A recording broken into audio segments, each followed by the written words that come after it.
Cairo International Stadium, near the banks of the Nile, the life source of Egypt and one of the most famous rivers on earth.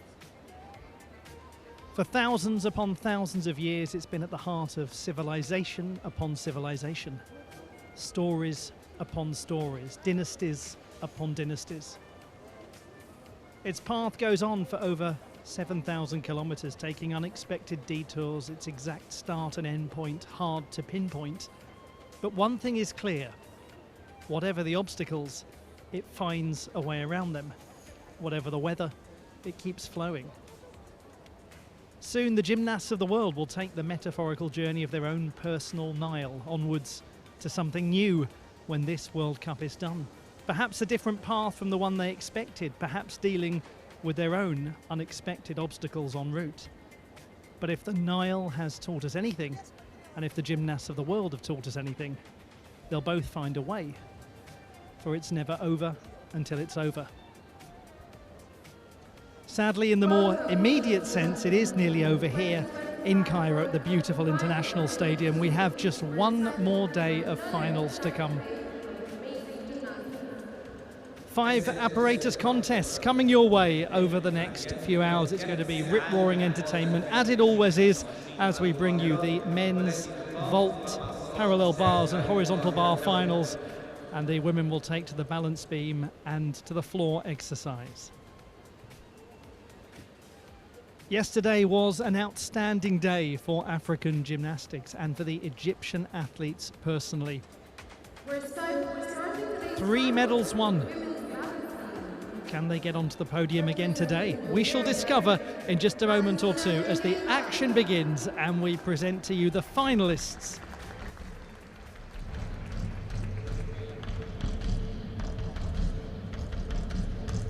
These are the balance beam finalists. We start with Valentina Georgieva of Bulgaria, the 3rd best in the qualification process.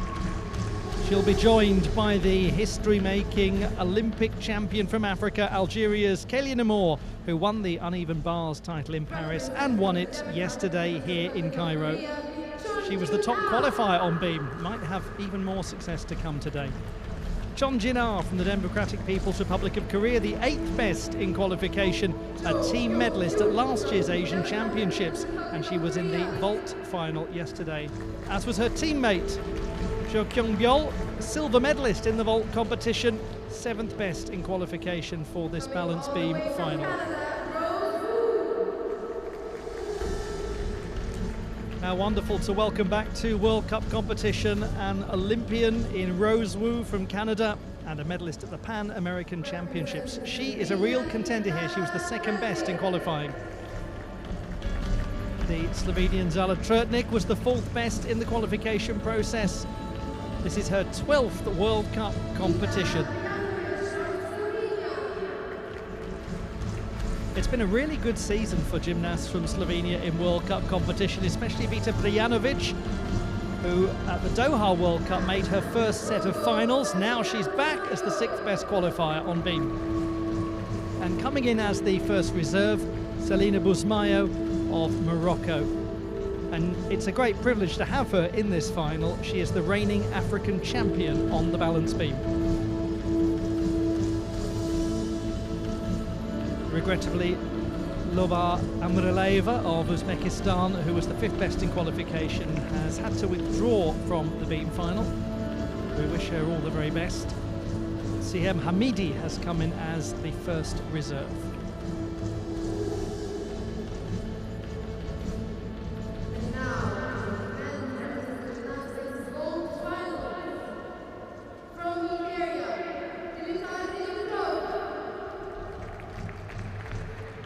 Now let's have a look at the contenders for the men's vault title, starting with Dimitar Dimitrov of Bulgaria, 7th best in qualification.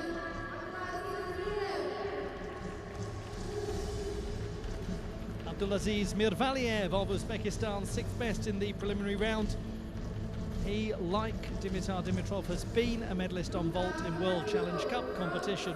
He's also been an Asian Championship medalist. Luca Murabito of Switzerland, He already has been on a World Cup podium on vault and also on floor. The second best performer in qualification, Ukraine's Nazar Cheperny. He won a bronze medal on floor yesterday and he's having a superb World Cup season. He is the reigning World Universities champion on vault as well as a World Championship medalist. Edi Penev of Bulgaria, silver medalist on floor yesterday and the fifth best performer in qualification for this particular final. And it's such a privilege to have the reigning junior champion of the world on vault, Tommaso Brugnami of Italy here. He was the third best in qualification. Getting used to the senior circuit, we're delighted to see him in this final. Hoping to continue a corker of a competition for the Armenian men's team, Artur Davtyan. His teammates won 2 gold medals yesterday and he's the top qualifier for this vault final. And the 8th best in qualification is Leo Saladino of France, a Mediterranean Games medalist and a multiple national championship medalist.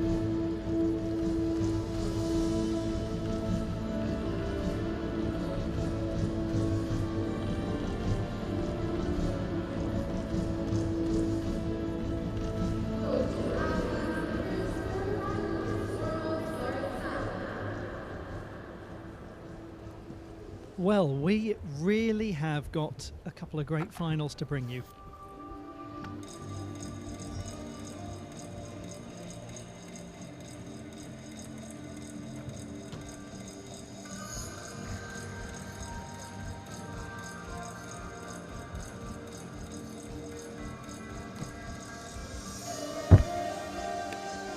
The finalists in the women's beam competition, and the first 4 will see Kalia Nemor go second in the order as the top performer in qualification. We also have the third best in qualifying, Valentina Georgieva.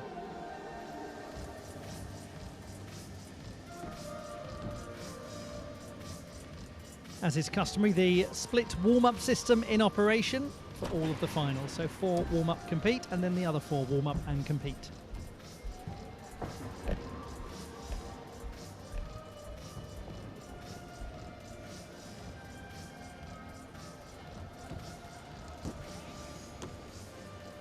The men's vault final, and we'll see Nazar Cheperny in the first half. He was the second best performer in qualification. We'll have the 7th, 6th, 4th and second best in the first half of this final.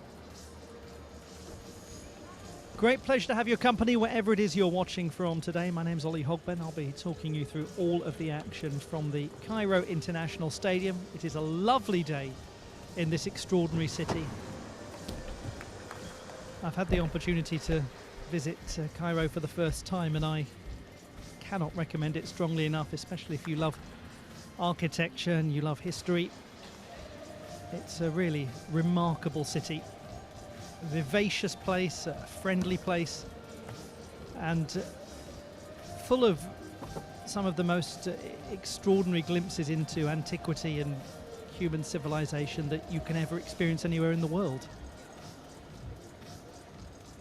The gymnasts themselves have been speaking about it all week. They've had the chance, many of them, to visit the pyramids, which of course is something one simply must do, and it's actually very close to Cairo. It's only about 45 minutes or so journey by car, depending on the unpredictable Cairo traffic.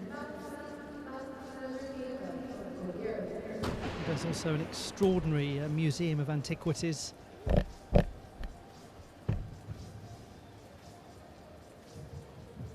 And so many of the athletes have really been absolutely awestruck by what they've seen, and it's easy to see why. We've been awestruck by the performances of Valentina Georgieva in World Cup competition, awestruck since her return from injury some time ago. She comes into this the third best qualifier on beam, 12.6 in the preliminary round.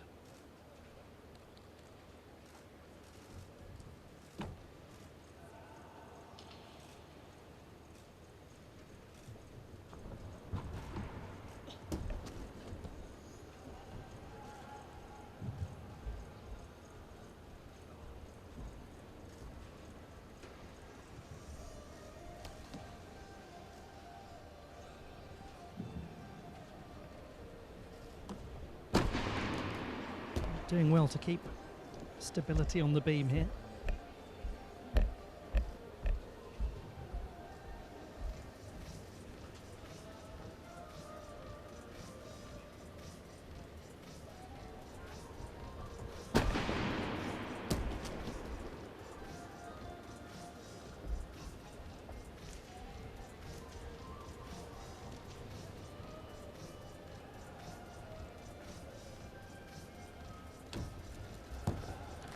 Twist round with assurance to conclude that routine. Valentina Georgieva of Bulgaria.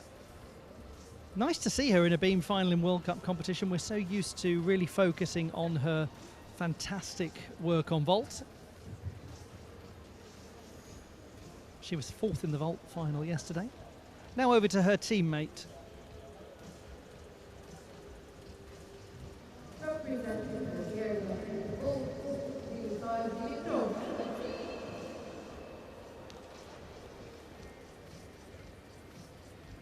Dimitar Dimitrov of Bulgaria, 7th best in qualification,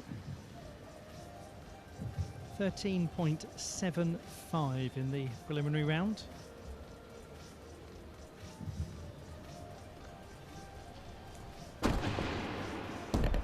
Oh, that was very stable, wasn't it? He picked up a 9.4 for execution for his first vault in the preliminary round. Lovely stable landing. Very experienced gymnast. We're quite used to seeing him in vault finals, including twice at continental level. That should do very well. It's not going to be an enormously high degree of difficulty compared to some of the vaulting that we're going to go on to witness.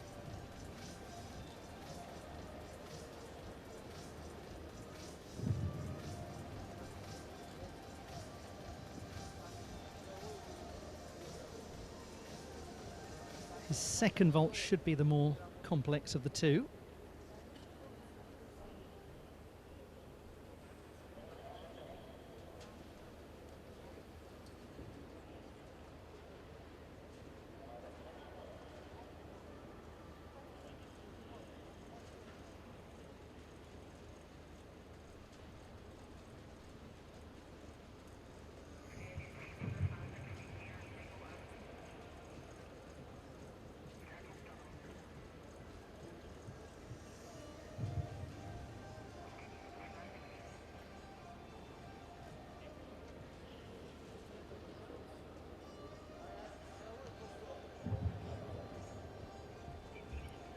Fair bit of a wait for the opening score to come in for Dimitar Dimitrov. We're going to be alternating between men's vault and women's balance beam throughout, as is generally the way things are done in Cairo. They like to use the alternating system in finals. Always provides an interesting stylistic contrast when it's done that way.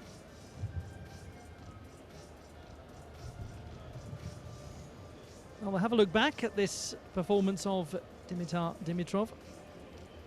He's really stable as he lands. As I said, 9.4 execution in the preliminary round.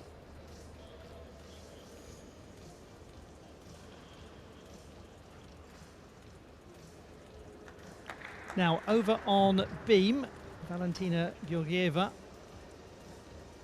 scoring 12.666, so she's managed a little gain from the preliminary round. Only by a matter of just shy of 1/10. But certainly puts her in contention, considering she was the third best qualifier.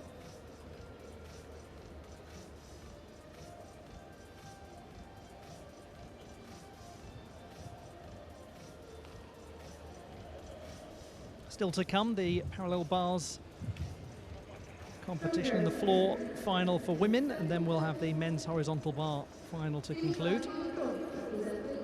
So it's 13.866 for the Loyun vault for Dimitar Dimitrov.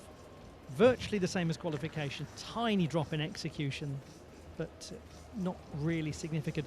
This is going to be the interesting one because he had 3 penalty tenths in qualifying for what we anticipate to be his more challenging vault. This is where he could really pick up some numbers. And he has done a much more assured job with his shoe felt.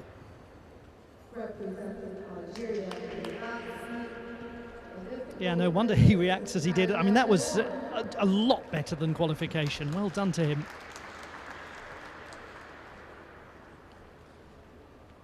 To Kalia Nemor on beam, the top performer in qualification with a score of 13.2. She dominated the bars final as expected yesterday. Beautiful, elegant, poised mount.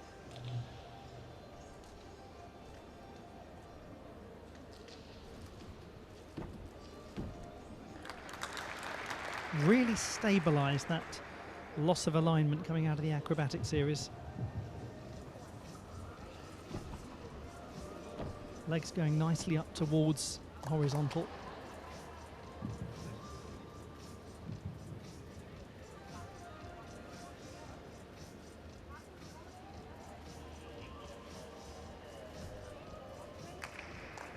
Very poised looking aerial again.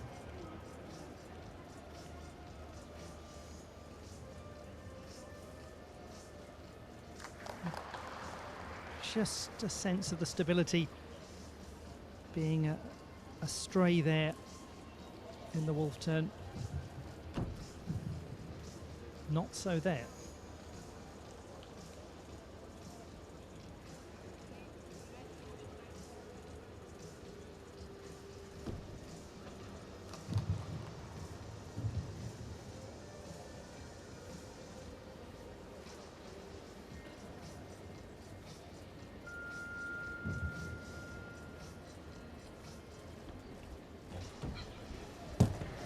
That's a lovely double pipe conclusion from Kalia Nemor.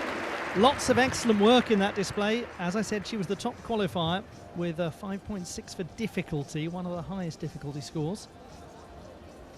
The shoe felt scores 14.166 for a 14.016, so he's well up from qualification by about a third of a mark. The real difference was the ground he made up on that more difficult second vault. Now, on the subject of gymnasts with a difficult second vault, if we see what we think we're going to from Abdulaziz Mirvaliev of Uzbekistan, it should be quite a treat. Vault number 1 for the 6th best qualifier. And he does take quite a big adjustment with his 1.5 twisting Kasamatsu.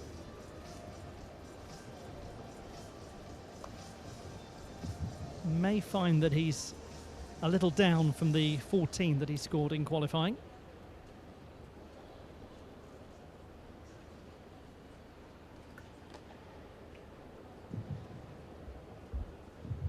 Quite a big leap forwards, really.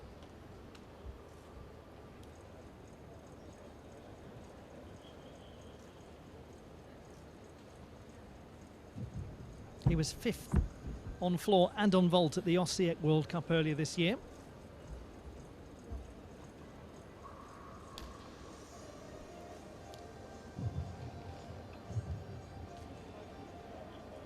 Now he's indicating, as we expect for his second vault, the handspring double front pike. He can do it, I can't even say it. The Blahnik vault.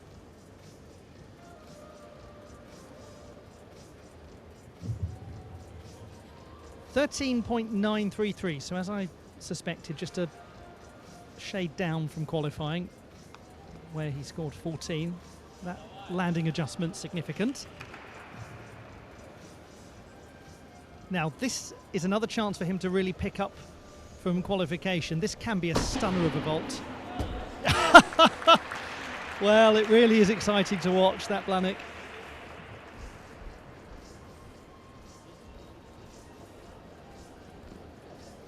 Just 23, Abdulaziz Mirvaliev.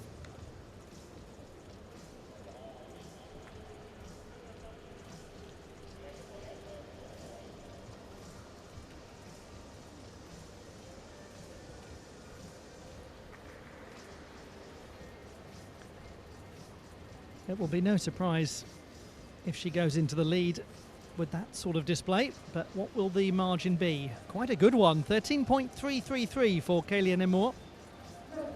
Execution is actually up from qualification, difficulty remains the same, all of that a gain of just over a tenth for the top qualifier.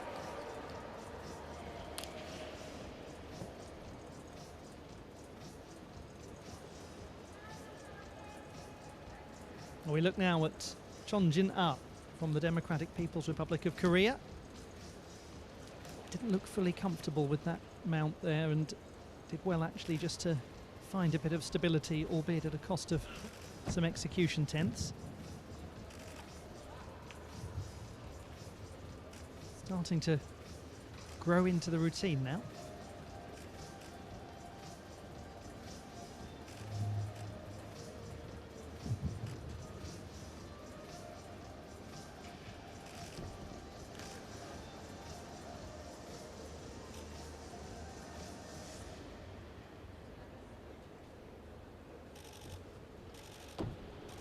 Well done. Very good recovery.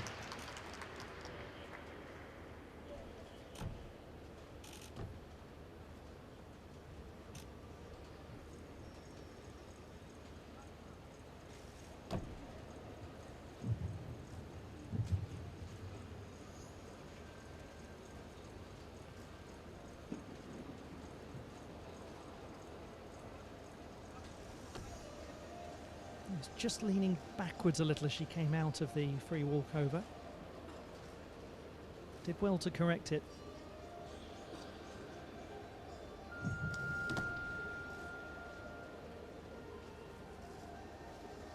Running a little tight for time.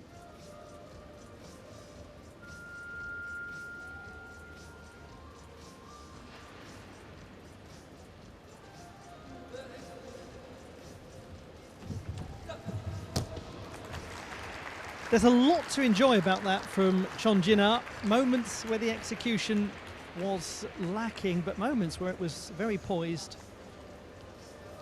Very new to international competition, we've got to remember that. Now, that's a big change. 14.3 for vault number 2 for Mirvaliev for a 14.116 average. He is now in the lead, and he's up by about 4 tenths from qualifying. Luca Morabito from Switzerland, twice a World Challenge Cup medalist. More recently than that, because they were both in 2023, he won the silver medal on vault at the DTB Pokal competition in Germany last month. He's got a difficult first vault, and he was really working hard to get round that double twisting Kasamatsu. You know, he's really been through it recently, Luca Morabito. In that brilliant performance at the DTB Pokal in Germany, he stepped in twice for an unwell teammate. Once the night before departure, he was added to the squad, and then he found himself into the vault final for similar reasons. So remarkable that this young man actually came out and delivered a medal-winning performance. He wasn't even expecting to be on the plane. Hope he had a suitcase packed.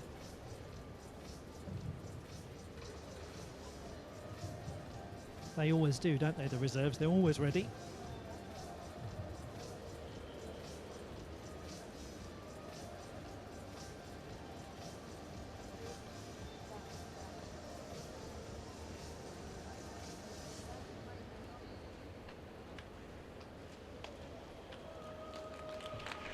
$13.966. It is an improvement from qualification. Did have a penalty tenth in the preliminary round.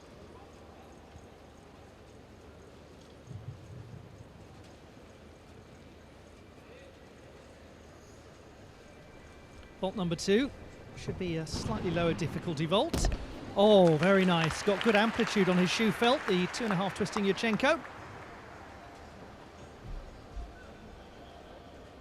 Contented nod of the head there from Luca Morabito.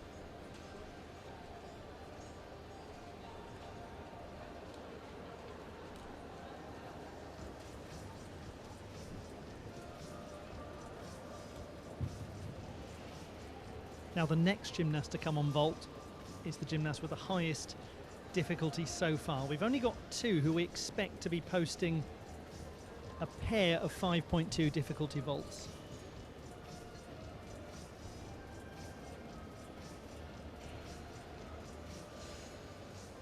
And the next gymnast to come on beam we think may well have the highest difficulty there too.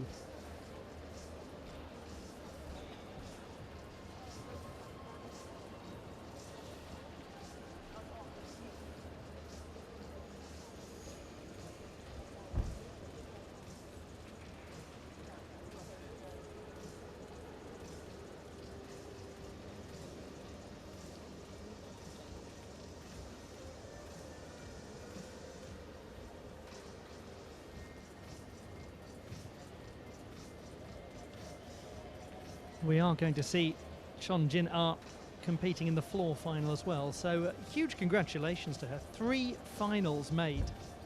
Great work.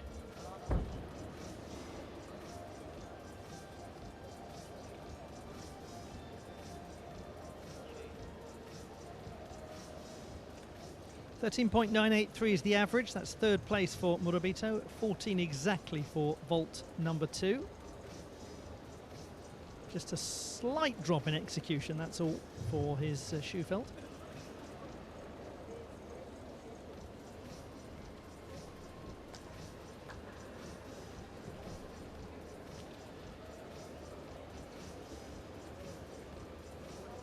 Waiting to compete is Jo Kyung-byul, teammate of Chon Jin-ah. They were both part of the squad that won silver at the Asian Championships in Tashkent last year.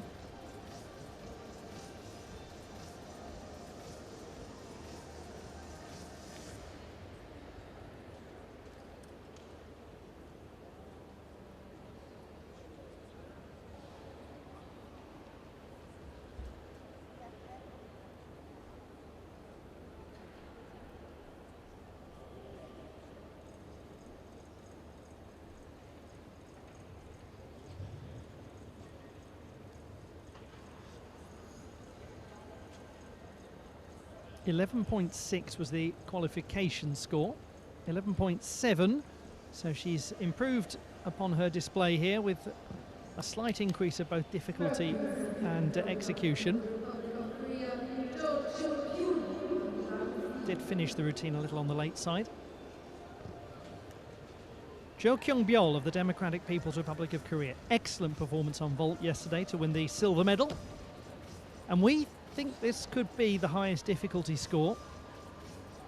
5.7 in the preliminary round. Very good front tuck.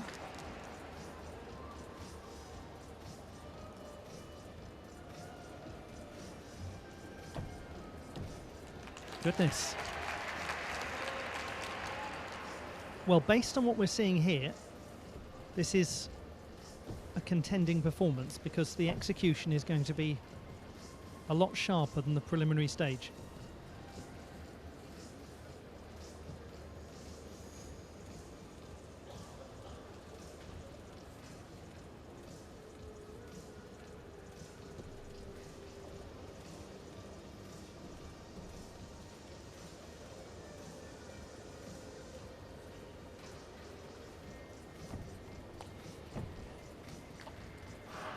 You just wonder if the performance that she gave on vault yesterday has done wonders for the confidence.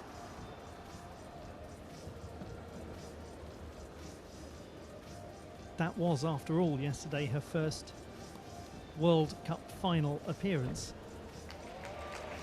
Now she looks like she's been doing this for years and years.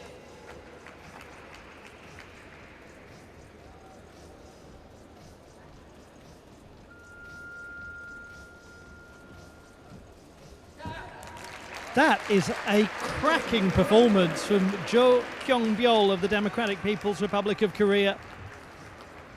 It's going to be so interesting to look at the execution there compared to qualification. The 18-year-old from the capital city of Pyongyang.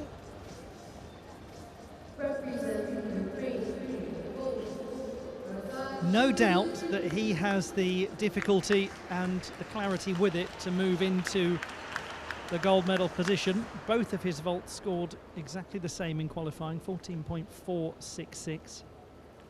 He will, we imagine, begin with the Dragulescu. That's certainly what's indicated on the board.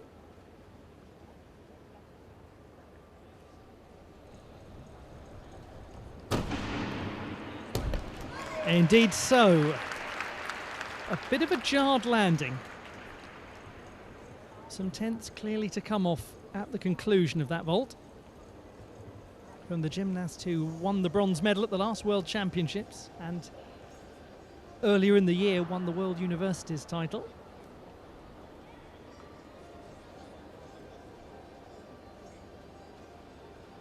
He lands very upright, and that's one of the striking things about his Dragulescu. Doesn't have a huge drop of the chest, but it was a landing that lacked a touch of control.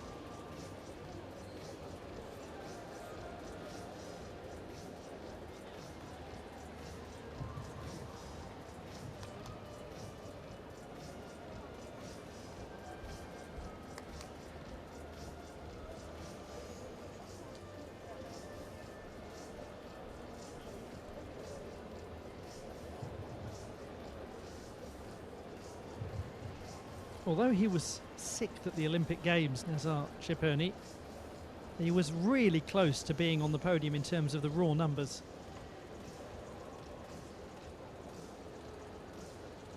.14.1, no surprise that that's an execution score below 9 compared to 9.266 in qualifying, so a bit of ground to make up now. As things stand, he's in line actually to finish slightly below Abdulaziz Mirvaliev, who's leading the way. But let's see what he can change with this second vault. Well, he's stepped out of bounds. Again, the landing not hugely sure in its control, but goodness, the amplitude. Rotating the body round a couple of times.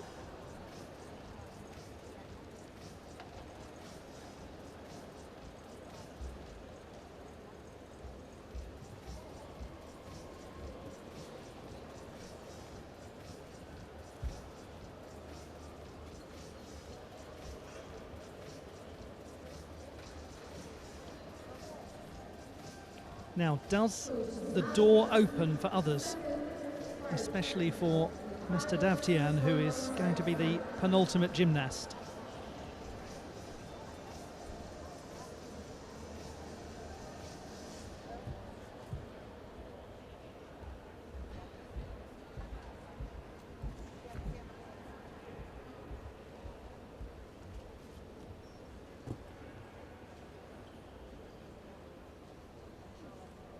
He's just gone into the lead. 14.233 for the second vault, 14.166 overall. That is a matter of about 500ths ahead of Abdulaziz Mirvaliev. 13 for Joe, well up from qualification. 1.1 better. That's just tremendous to see. But it was clear that it was going to be from the moment that she really started. It never looked as though there was a chance that she would come off the apparatus.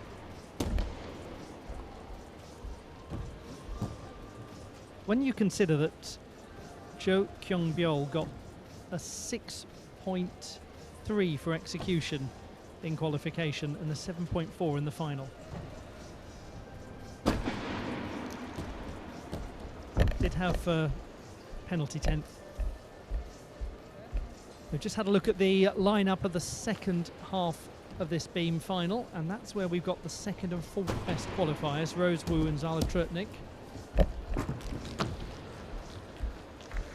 The second half of the men's vault final, and the dominant name there, Artur Davtyan, in terms of his qualification position and in terms of the season that he's having, the successes that he's enjoyed on vault. The overall World Cup winner over the last 3 seasons. And the World Cup winners will be confirmed once all is done and dusted.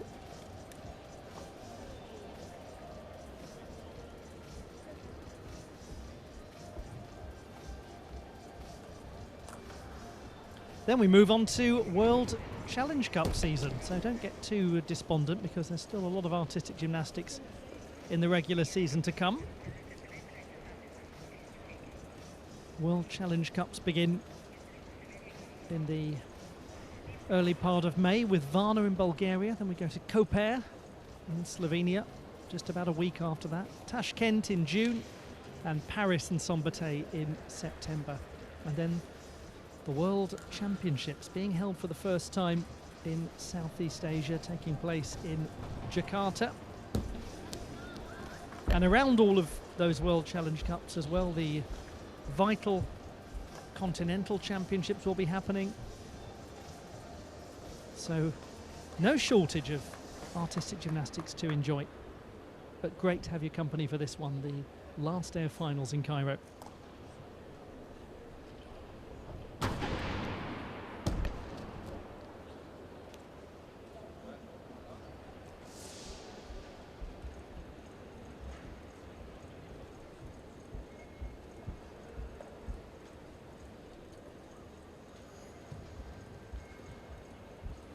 Final warm-up taking place on vault. We're looking at Leo Saladino.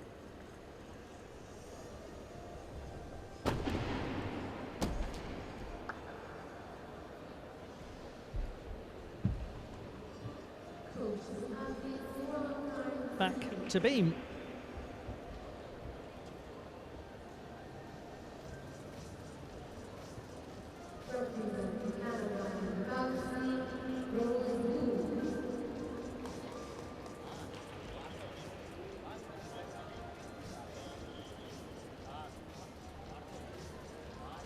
What a privilege to have an Olympian from Rio here in Rose Wu of Canada. Second best in qualification. The 25-year-old looked really assured during the preliminary stage.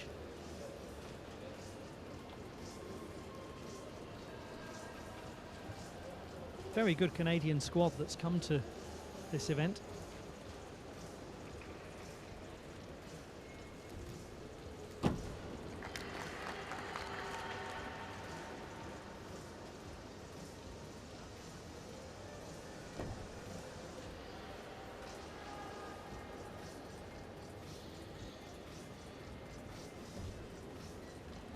Unfortunately had a delayed loss of stability coming out of the side aerial.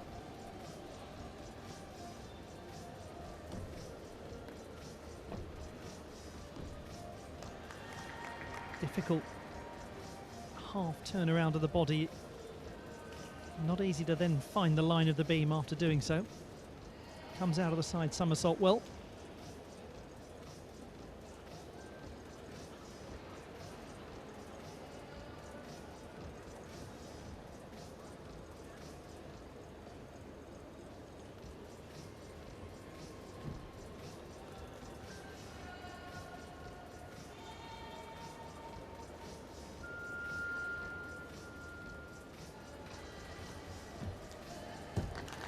Very good dismount. She had so much time in the air twisting the body round.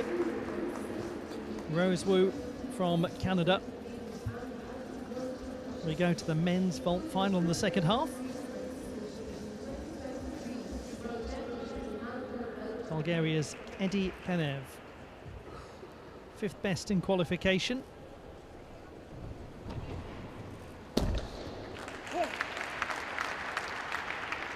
He's really had such an impressive competition, Edi Penev. He looked fantastic on floor. Stepped forward after a difficult start in the floor final and really showed everyone how it was done. Now, some of the form in places perhaps lacked a bit of cleanliness. Had a slight bend of the knees in flight, but his landing was assured.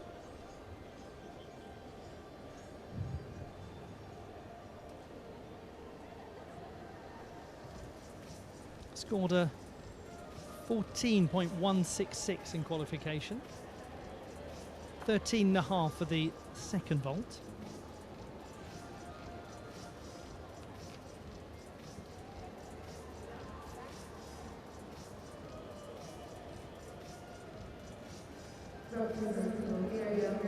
Yes, very well done.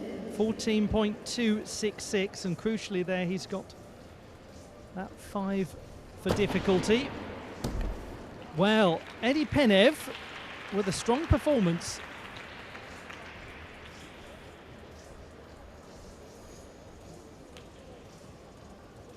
"34-year-old from Bulgaria, so dependable in World Cup competition."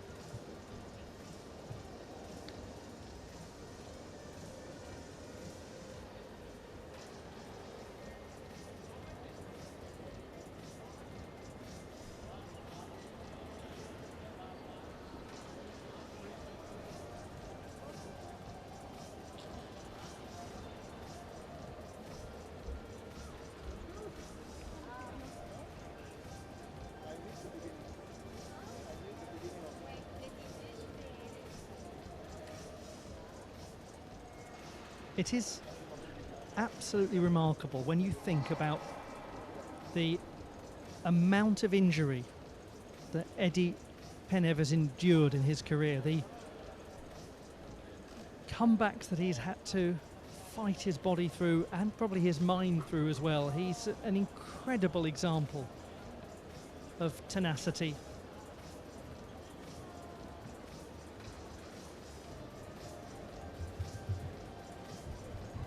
.466 for the 4.4 difficulty vault for a 13.866 overall. That has him in 5th position.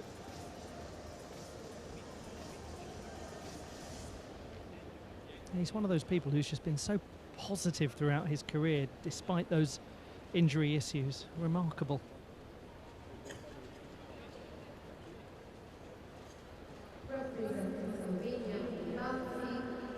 Rosewu has a slight drop from qualification, and it's come in the loss of 0.2 of difficulty for 12.533, so she's in 4th place.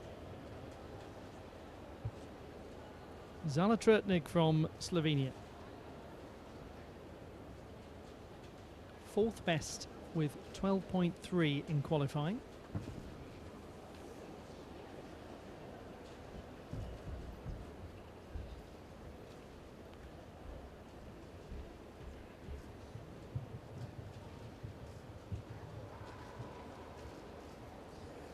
The stability, unfortunately, not there on the wolf turns.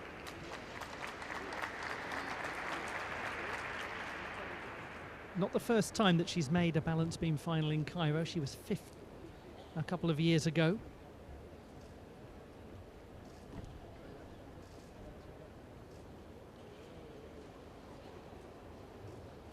She has a strong amount of experience competing in North Africa. She was an uneven bars finalist at the Mediterranean Games in Oran, Algeria 3 years ago.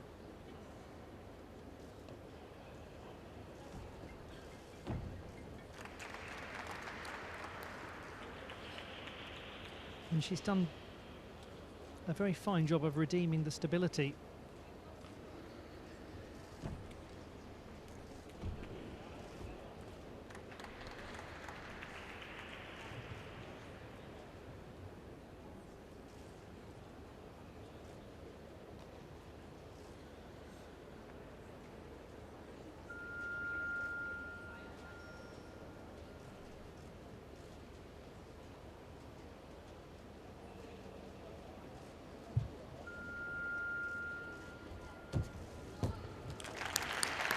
Very good, coming out of quite a low landing in the twist position, stabilised the body, brought it upright with minimal adjustment.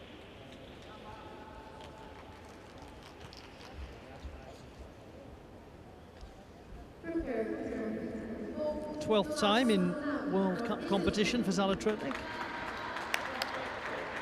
And a new face to the World Cups this season.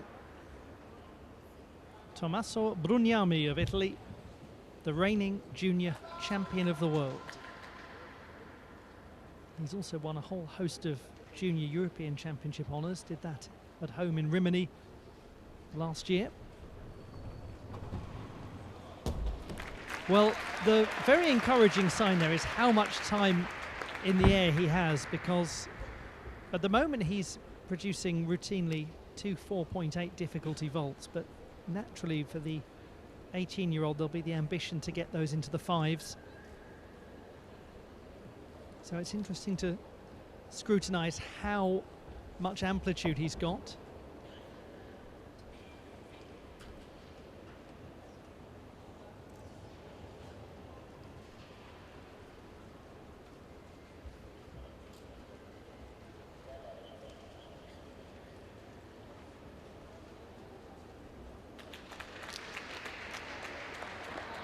Very focused, as I'm sure you can imagine, on Los Angeles 2028, this young man. 14 for the Schufelt. Up a fraction from qualifying. 13.966 in the preliminary stage. This was his better executed vault.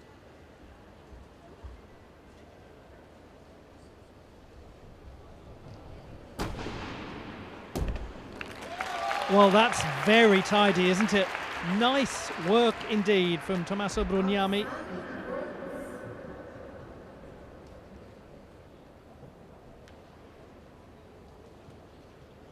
It will be intriguing to see whether he can just push into that top 3. The scores at the moment, 14.016, that's Dimitrov, 14.116 Mirvaliev, and 14.166 Ciperni. 11.1 Zala Trutnik, unfortunately, is 1.2 marks down from the preliminary round.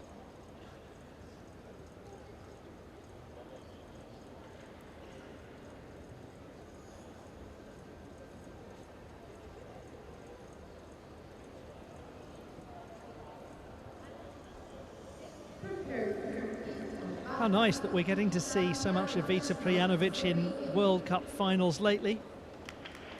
Made 2 finals in Doha. Now she's here in the beam competition in Cairo as the 4th of the 6th best, I should say, in qualification. She's a gymnast who at just 16 seems to get more assured every time we watch her, and that will naturally happen the more she gets used to these big televised finals.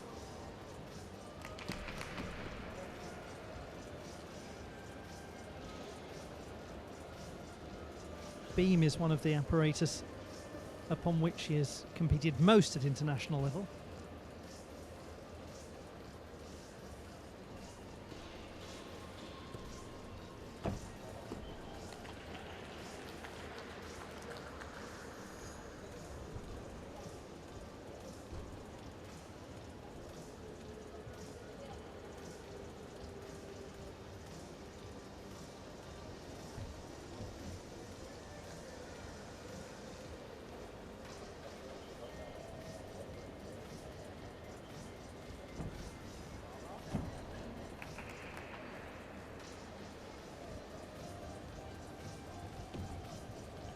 Ah, very nice side tummy.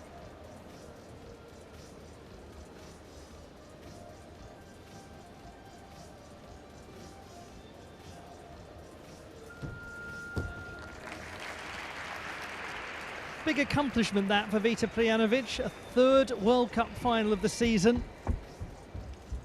The youngest gymnast in the competition. Now Brugnami, 13.983, so he has just missed out on a place on the podium.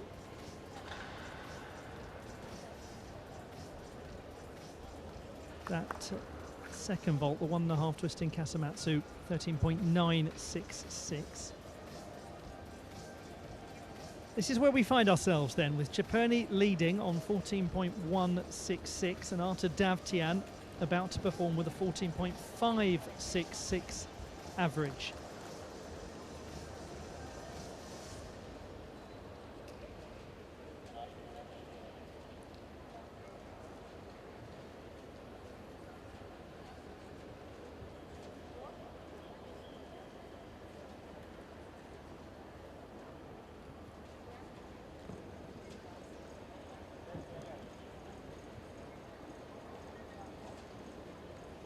Armenia's Artur Davtyan. His teammates won 2 gold medals yesterday. The rings and pommel horse titles going their way.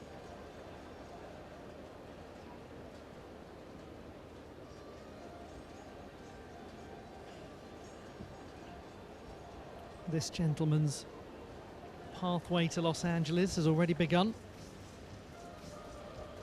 Having won the bronze in Tokyo, the silver in Paris, there's no doubt whatsoever as to what his goal is for the next games. Artur Davtyan, top qualifier, winner of the title in Cottbus and Antalya and Doha. He was third in Osijek, uncharacteristically winning the bronze medal. The man who has made the overall World Cup title his own over the last few years. Here we go, opening vaults. Super, super, super, super Dragulescu.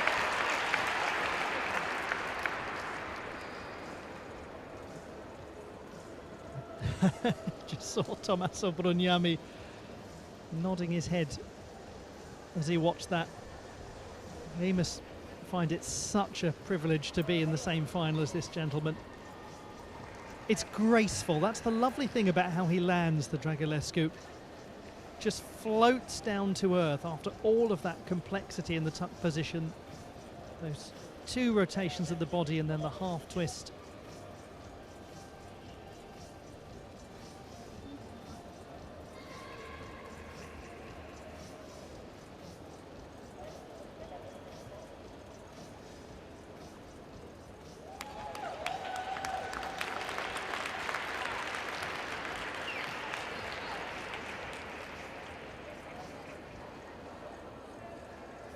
.7 and 9.5 for execution, better than qualification by almost 2/10.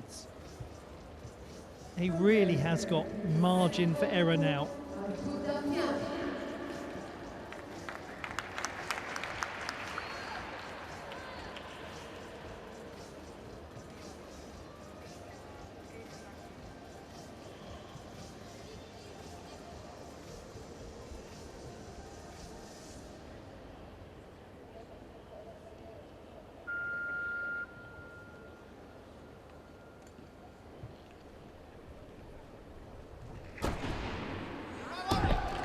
Yes, well, that ought to do it then. How often have we seen this from him in finals? I mean, there can be no point in creating false suspense. That was just lovely from Artur Davtyan, and it will be a leading score. And it will be very difficult for the next gymnast on account of what we expect to be their difficulty to go beyond it. So that tried and tested combination of the Dragulescu and the Yo 2 for Artur Davtyan.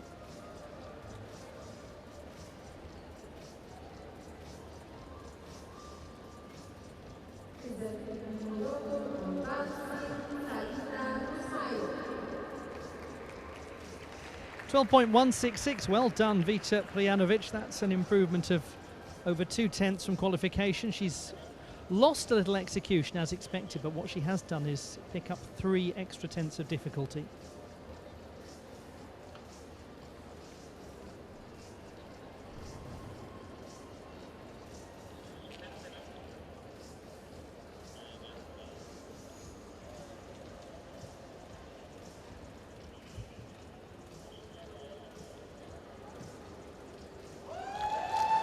Well, the score has just appeared in the arena. It's 14.7. The Armenian delegation saw it before anyone else. Made overwhelmingly the largest amount of noise, and they should be making noise because they've had a fabulous weekend in Cairo. I say weekend, it's Sunday and Monday here. Slightly unusually for World Cup competition.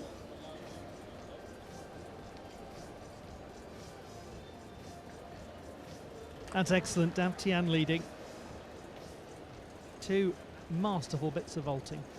Now, to the beam competition, and how wonderful to have the reigning champion of Africa in this final, Selina Bousmayo of Morocco. And she was actually a bronze medalist at the German National Championships on this apparatus a couple of years ago. All good save. Started representing Morocco in February of last year. Very well done on the wolf turns, the gymnast who was born in Düsseldorf.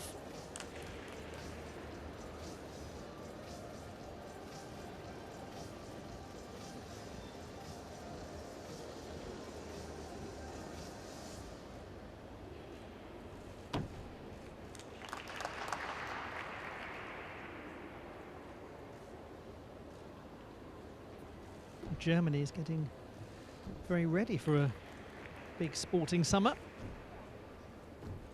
European Artistic Championships and the World University Games as well.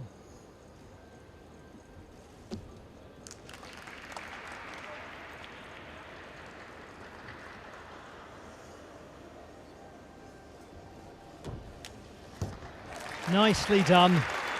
Well, she's come in as the first reserve, Selina Bousmayo. It's been wonderful to get to see her in these World Cup finals here in Cairo. The Moroccan gymnast. What a moment it must have been to win that beam title in Marrakesh, of all places. Leo Saladino of France, the last gentleman to perform in the vaulting competition.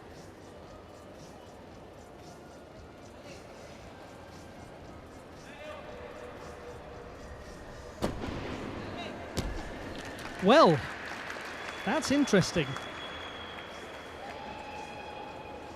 Saladino, the 22-year-old, he was the 8th best in qualifying.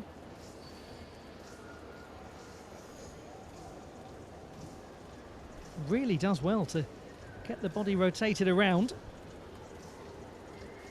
Does have a sidestep out of bounds. We'll just see what the score is for this one.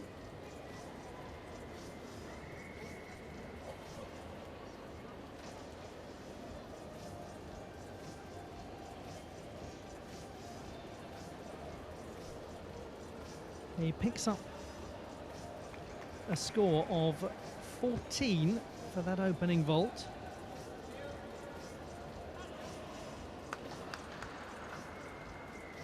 There we go, 14 for Saladino. The reason why it's interesting is that he had a 5.2 and a 4.8 degree of difficulty in qualification. And this second vault is where he had the issues. And unfortunately, it's the same again. Oh, that's a shame. I was about to say he's potentially put himself really into contention for a place on the podium, but he had a 13.233 for his Roche in the preliminary round, and it will be a similar sort of number here.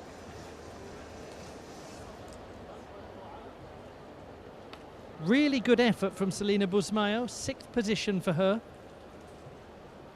Execution is up by about 3/4 of a mark from qualification. And that's always a really good outcome when a gymnast comes in as the first reserve and delivers that degree of improvement from the preliminary stage.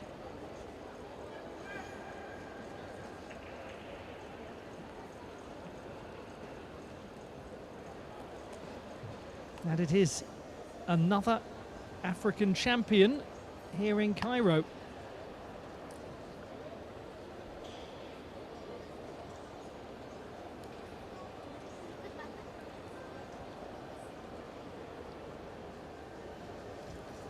.766, it's actually quite a bit lower than the qualification phase. So for Saladino, he's down in 8th place with 13.383.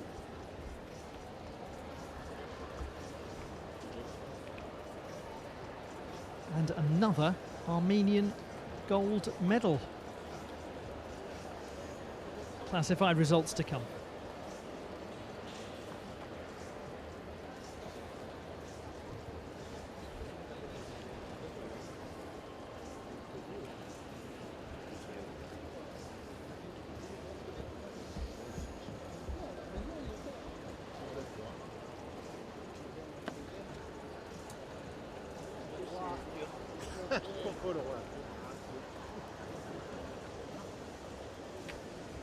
Valentina Georgieva, 12.666. She's the bronze medalist.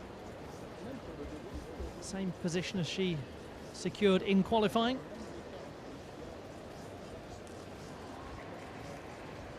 But there is the big mover from the preliminary round. The 7th best in qualifying, Jo Kyung-byul, has picked up another silver medal this weekend. That was a marvellous display on beam. And champion again, having won the uneven bars title yesterday, Kélia Namour of Algeria is the balance beam gold medalist to be.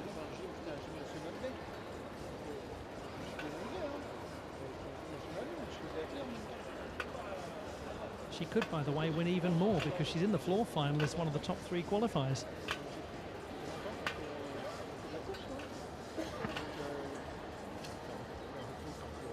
Abdulaziz Mirvaliev of Uzbekistan is the bronze medalist.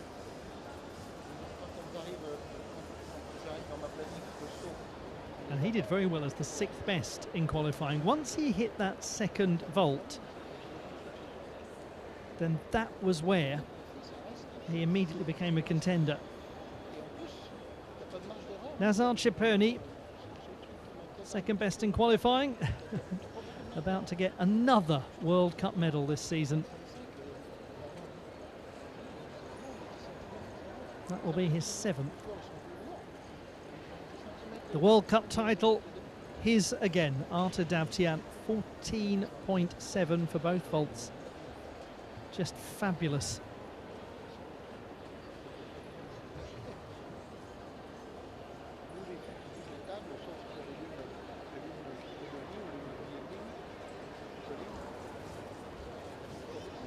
The classified results in the beam competition: the bronze medal to Valentina Georgieva of Bulgaria, silver to Jo Kyung-byul of the Democratic People's Republic of Korea, and the 2nd gold medal of her competition for Kélia Namour of Algeria.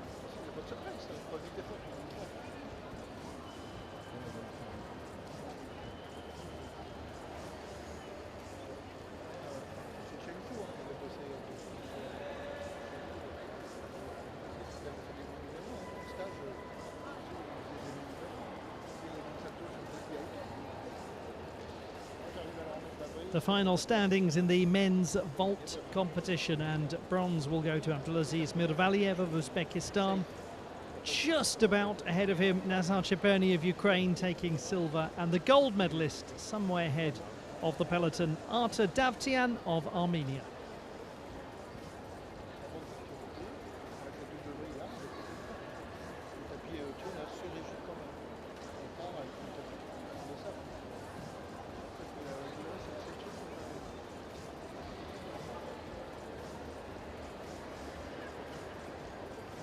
Let's have a look back at what we've seen so far, with more action to come very shortly.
The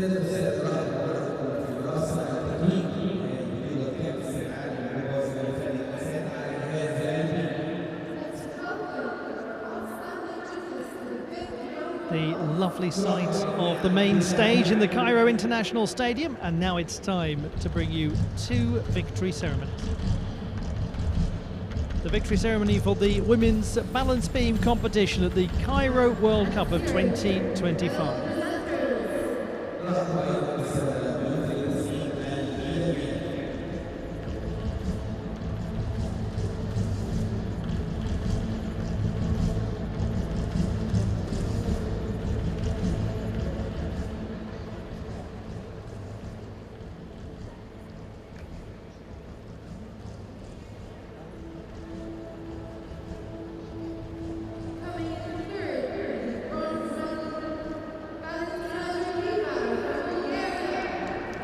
The bronze medal won by Valentina Georgieva of Bulgaria. She narrowly missed out on a vault medal yesterday.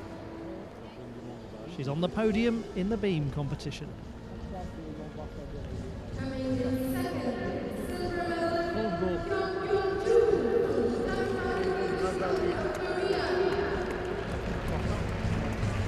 It really has been an extraordinarily successful competition for this teenager from Pyongyang. New to World Cup competition, now very experienced very quickly at getting onto the podium. Jo Kyung-byul, silver medalist.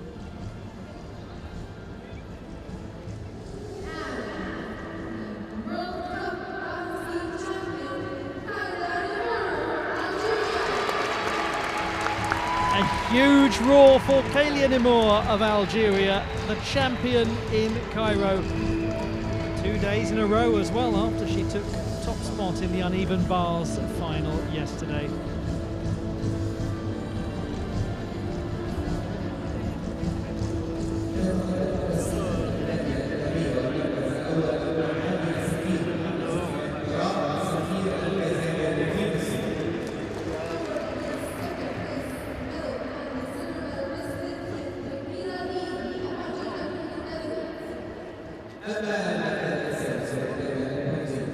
We will now hear the national anthem of Algeria.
For the second time this competition, Kélia Nemours, the gold medalist.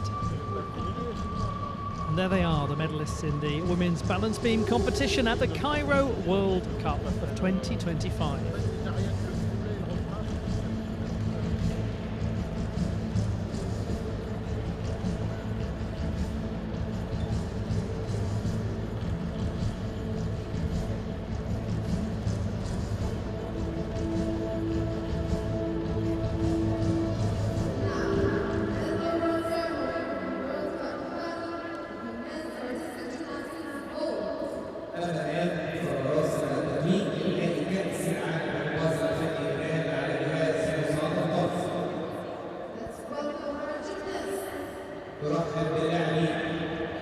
victory ceremony for the men's vault competition at the Cairo World Cup of Artistic Gymnastics.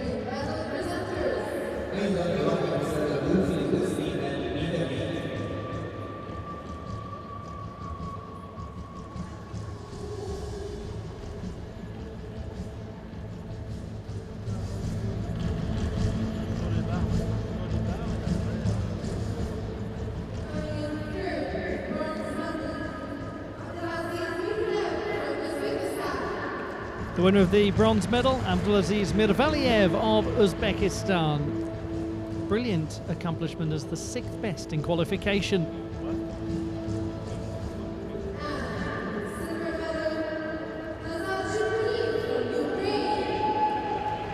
Ukraine's Nazar Cheperny winning the silver medal.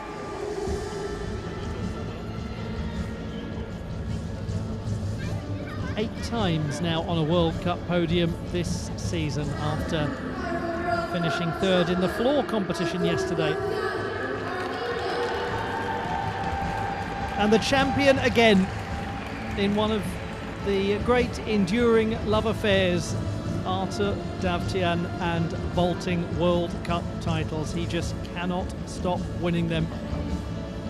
And if he keeps vaulting like that, he's going to keep winning lots and lots and lots as the season goes on and we build towards Los Angeles 2028. It's a long way away, but he is looking in excellent form.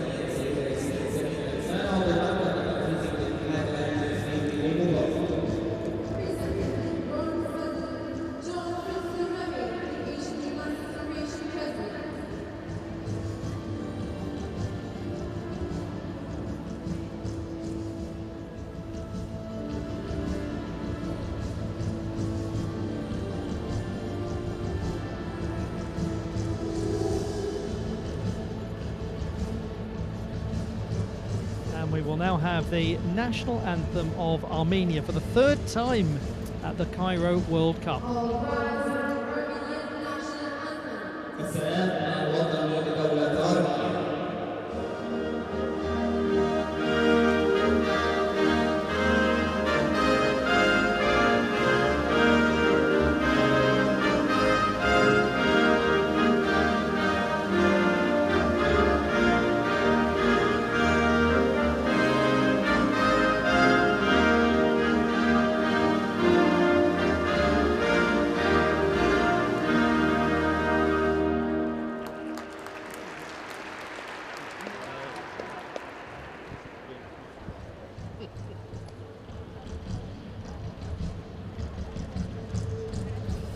The medalists in the men's vault competition here in the Cairo International Stadium.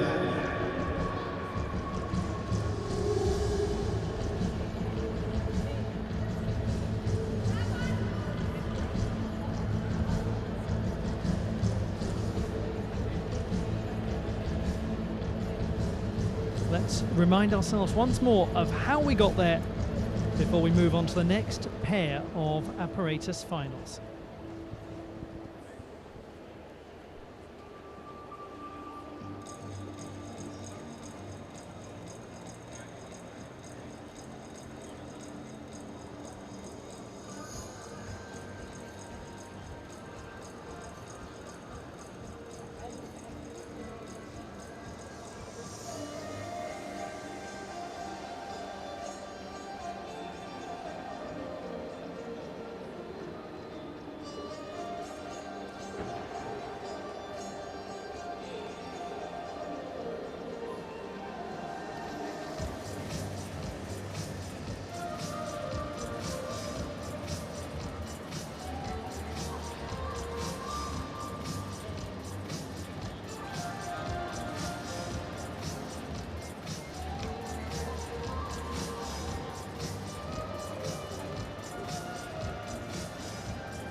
We look out over the magnificent international stadium in Cairo, and we bring you the next couple of finals, the men's parallel bars and women's floor competitions. Hope you're looking forward to them. Thanks for your company here on this Monday in the north of Africa.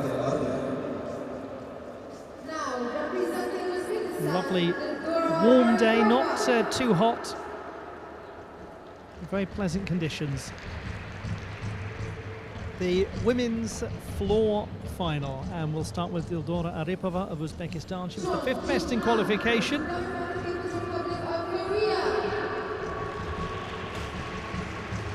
Chonjin-ah of the Democratic People's Republic of Korea, 2nd best in the qualification process, and already now she has competed in 2 finals here in Cairo.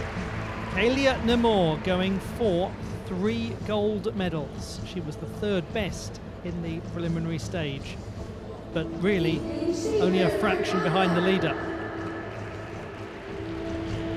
Tegan Shaver of Canada, the 8th best in qualification with a score of 11.7.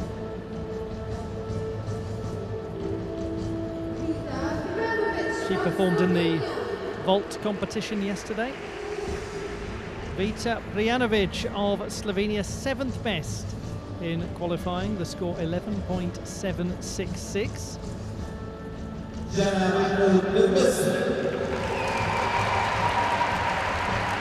And now to the top performer in qualification, Egypt's own Jana Mahmoud, the reigning African champion on floor and in all-around competition. Rose Wu of Canada, 4th best in qualification. A gymnast who's been a Pacific Rim Championships medalist on floor. That was over a decade ago. She has such longevity. And we'll finish with Selina Bousmayo of Morocco, bronze medalist on floor at the African Championships at home in Marrakesh last year.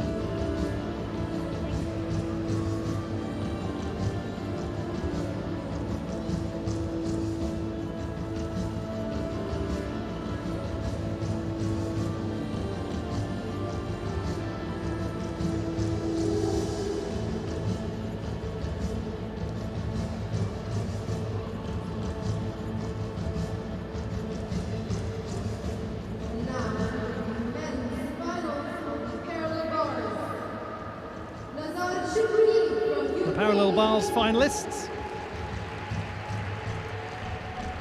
Nazar Cheperny of Ukraine, 2nd best in qualification. He won the parallel bars title in Doha at the most recent World Cup before this one.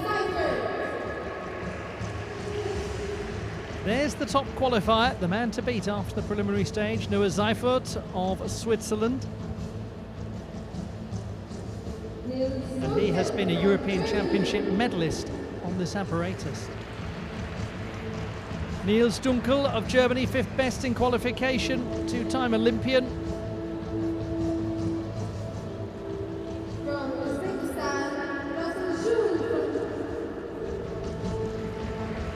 A European Championship medalist, now joined by an Asian Championship medalist in this parallel bars final. This is Rasuljon Abdurrahimov. He finished 3rd in Tashkent last year. And now Omar Mohammed, the 11-time champion of Africa and the gymnast who finally, after so much effort, made it onto a World Cup podium yesterday. He took bronze in the still rings. Leo Saladino of France.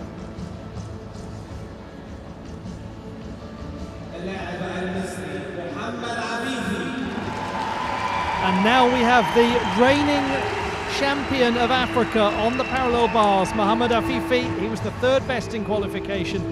So there's double home interest here. And we have another of the medalists from those championships in Marrakesh, Hamza Hosseini, who at home was so successful at the African Championships last year. Not only did he win bronze on the parallel bars, he also won the same colours on vault, rings and floor, and he was a team silver medalist.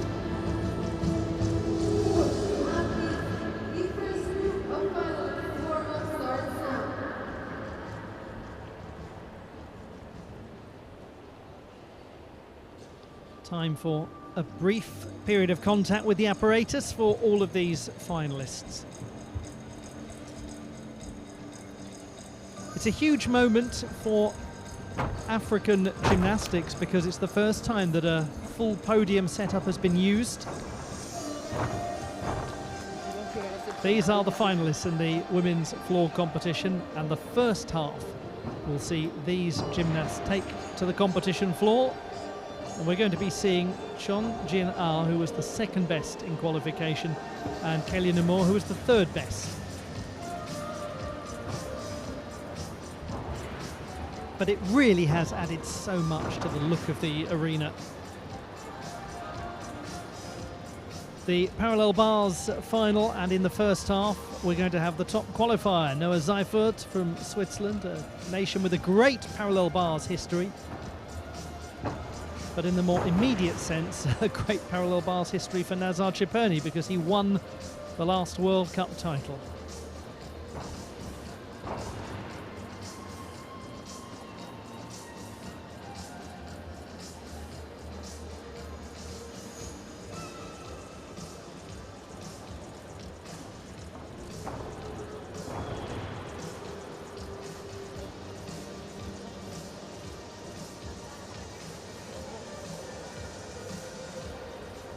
For a few seasons now, the split warm-up system has been in operation. It's been a very good thing for these apparatus World Cups. It gives the gymnasts that much-needed time just to reacquaint themselves with the apparatus, because otherwise they could be facing quite a gap between their pre-competition warm-up and the start of the final itself. And that especially important when you've got a full podium in operation. There is a difference in the behaviour of the apparatus. But it's not just that, it is actually the experience of coming out into this arena. It's a massive arena, this. And the setup is beautiful, but with it comes that sense of nervousness that some of the gymnasts have spoken about as a reality of being new to international competition. And even those who aren't new to international competition talk about it. It's just human behaviour. Oh, look who's filming this one.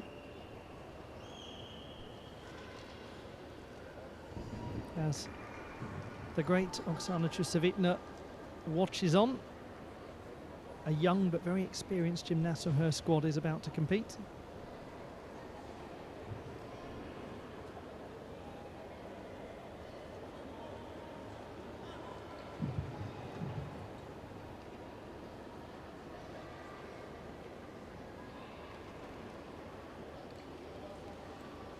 We begin the women's floor final. This is Dildora Aripova of Uzbekistan, the fifth best in qualification.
Really energetic and impressive way to begin this women's floor final, courtesy of the 21-year-old from Tashkent. a gymnast who's been an Islamic Solidarity Games champion. She's been on the podium at the Asian Championships. She's been a champion more regionally at the South Central Asian Championships. So a lot of experience, and I'm sure many of you remember back in Bulgaria in 2021, she made her senior international debut and won the floor title.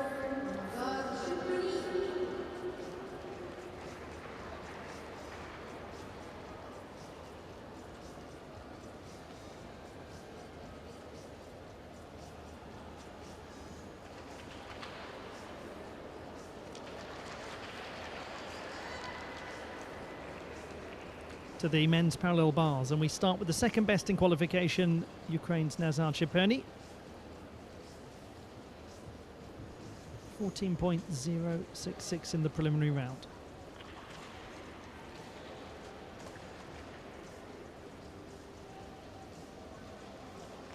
Good straightness of the body, working on the single rail.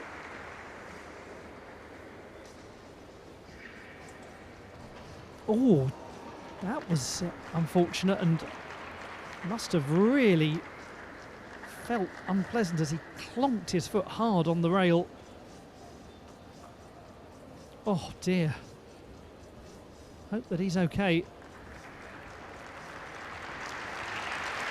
Wise move just to stop there and await medical attention.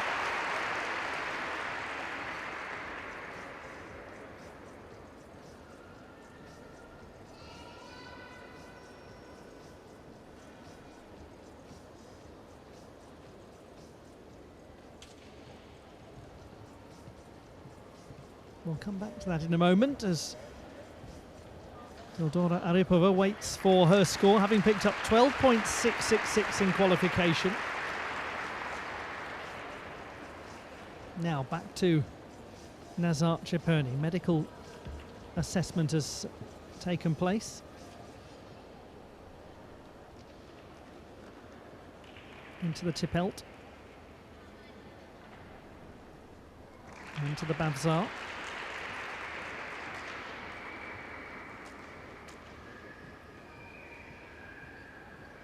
No, not quite right.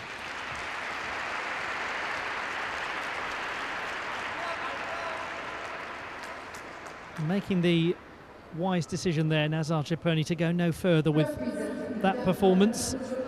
If in doubt, don't risk it on that dismount. As he was coming back into alignment from the position sideways on to the apparatus, he seemed to really hit his foot and ankle hard. 12.733. Teodora Aripova has improved from qualification. The score is a marginal gain of almost a tenth.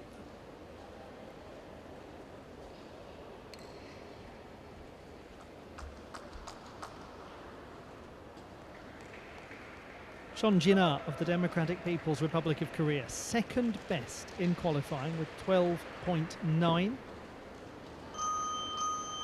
Difficult routine, this.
What a great performance from Chon Jin-ah of the Democratic People's Republic of Korea. There's some very complicated tumbling going on in that routine, and she executes it with power.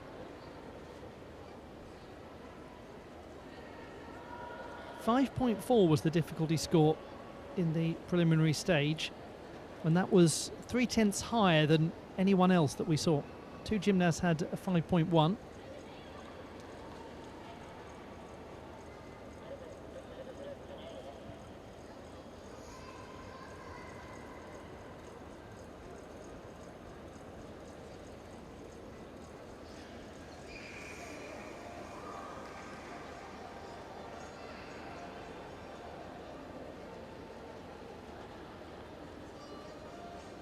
Next, we'll bring you the top qualifier in the men's parallel bars competition.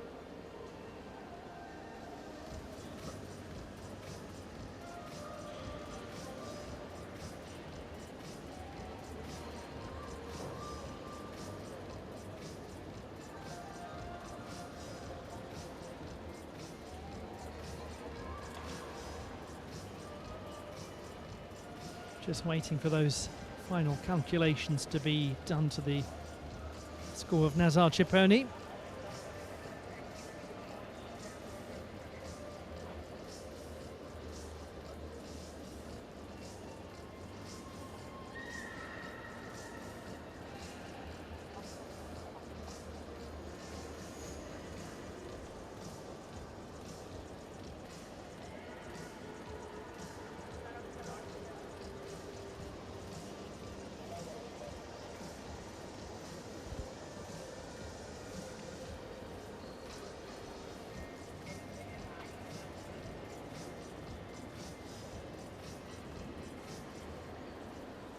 Meanwhile, on floor, Chon Jin-ah up from qualification, 12.966. Not quite a full tenth better, but certainly a contending display based on what we saw in the preliminary stage.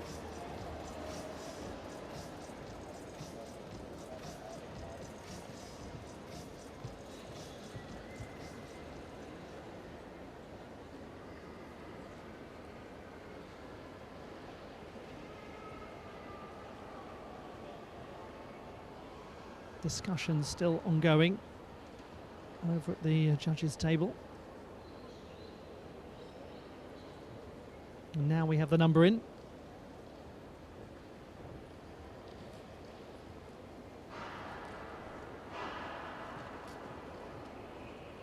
It's a score of 11.1 for Nazar Chiponi. But the thing that is of the most significant consequence is how he's feeling after that unfortunate collision.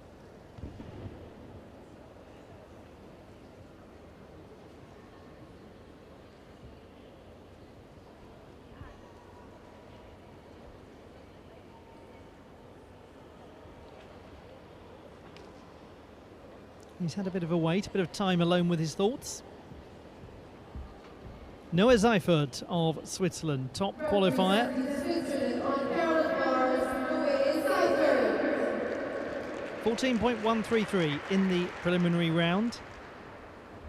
The gymnast who was on the European Championship podium on this apparatus.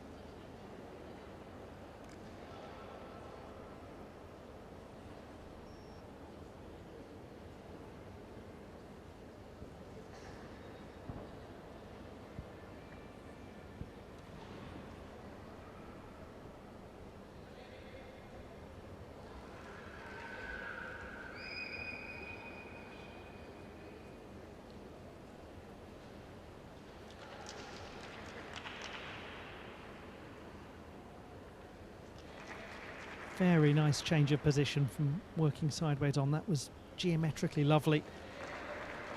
Good power in his straddle somersault.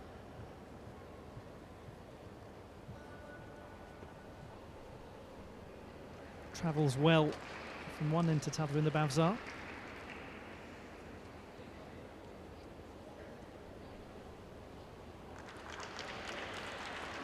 Such a nice, smooth action going out into handstand to complete the tipelt. And a tidy-looking dismount as well from Noah Seifert of Switzerland. Back in the international arena after competing at the Olympic Games.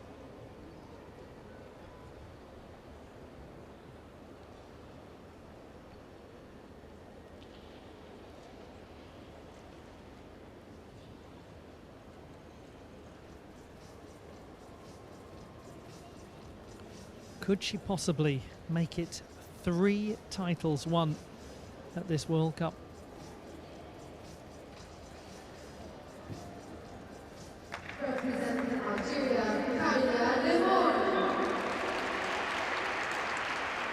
Algeria's Kalia Nemour, bars champion, beam champion, 3rd best in qualification here.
She is such a striking all-around performer, Kalia Nemour. And she was the champion of Africa across all 4 pieces in 2023. Great display on floor there.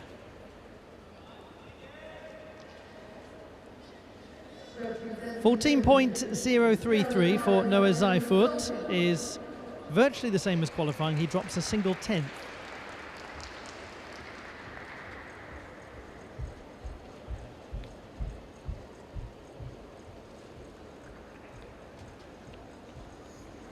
.28-year-old Niels Dunkel. First World Cup competition for him since the Olympic Games.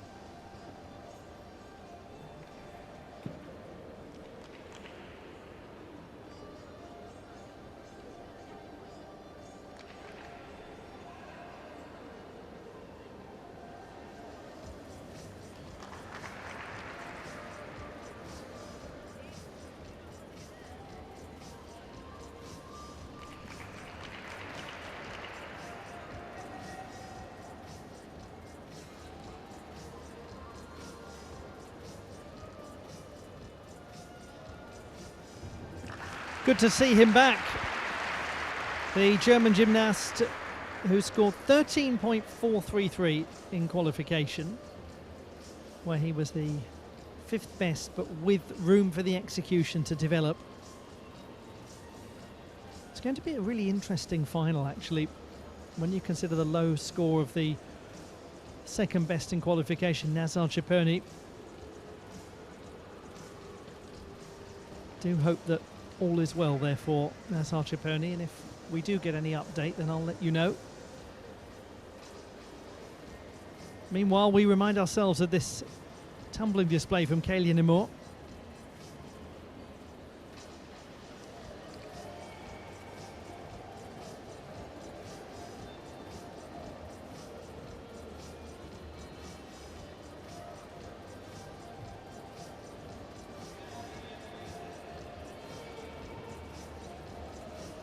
She's such a composed looking performer on floor. There's very good tumbling, but actually the choreographic side to it is very memorable.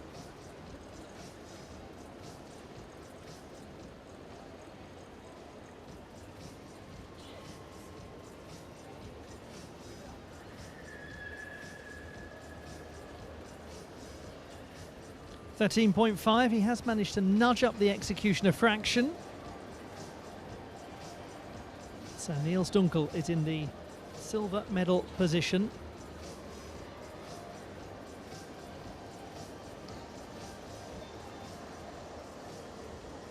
Now this is interesting. 12.966 for Kaelia Namur. Puts her into first place.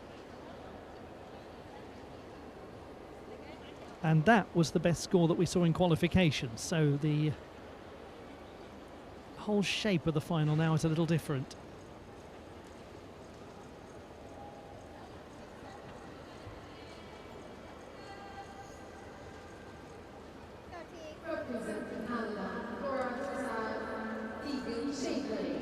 Tegan Shaver of Canada, 8th best in qualification with a score of 11.7.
What a great experience it must be for Tegan Shaver to be part of this very strong Canadian squad here in Cairo. Lots of competition miles clocked up by the gymnasts around her who've been guiding her and supporting her.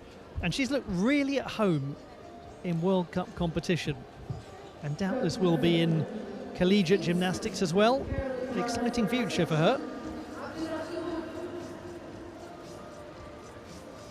Rasuljan Abdurrahimov of Uzbekistan, 4th best in qualifying. Very good gymnast on the parallel bars. He was 3rd at the Asian Championships last year. He has been a World Cup medalist as well.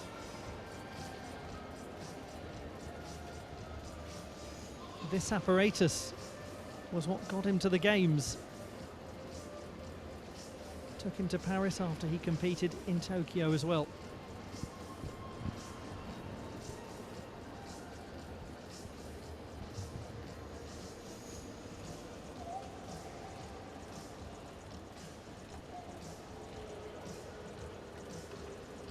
Very secure of his handstands.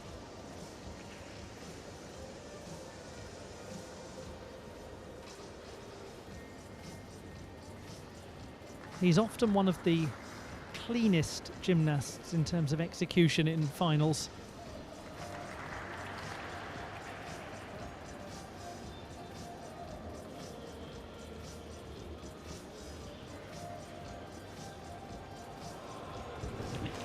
Oh, he had a real problem on that landing, regrettably. In terms of when he was actually up there on the apparatus, it was very poised looking, as it tends to be with Rasul Abdurrahimov.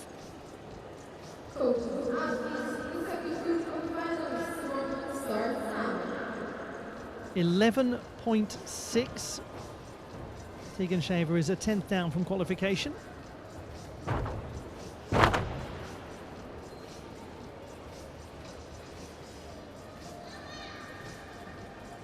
And that takes us to the halfway mark of both of these finals. Still to come, just to remind you, we've got the men's horizontal bar final. That will conclude all of the coverage from Cairo, the last World Cup in artistic gymnastics this season, before we move on to World Challenge Cup competition.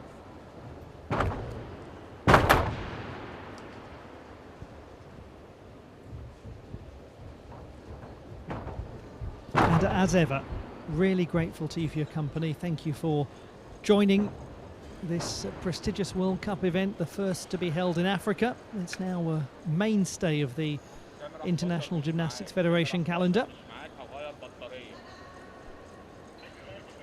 And as a nation, Egypt has enjoyed fantastic growth gymnastically. They've got real aspirations of getting onto the podium again today. And it hasn't happened by any peculiar quirk of fate. There's been a great drive here to get more people doing gymnastics, to get the sport more mainstream television coverage and newspaper coverage. And it's amazing when you look at how the numbers have increased. There are now tens of thousands of practicing gymnasts in Egypt, and there were only a fraction of that going back 7-10 years.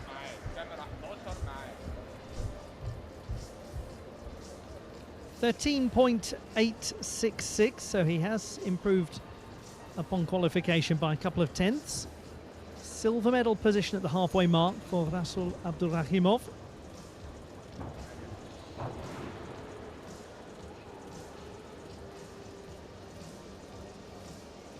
This is what's to come in the second half of the women's floor final, and we're going to see the Egyptian crowd get very excited indeed, because the top qualifier is going to be second in this second half.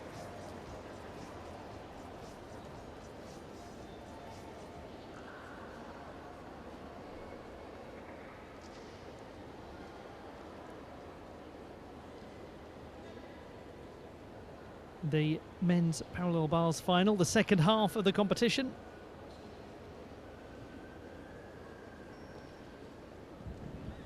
And we're going to be looking at the gymnasts who were 7th, 6th, 3rd and 8th respectively, 2 of them from the host nation. Both Kaylee Namor and Sean Jinar, by the way, are on the same score in the women's floor final, but Namor with higher execution. Vita Prijanovic of Slovenia, 7th best in qualifying.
Another gymnast whose confidence clearly is developing enormously over the course of the season.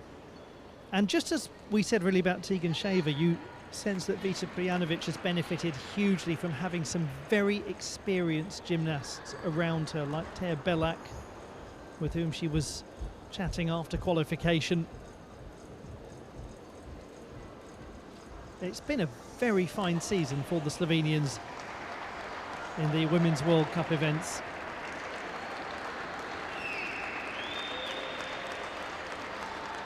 She is an enormous fan of the Gadirovas, by the way, Vita Prijanovic.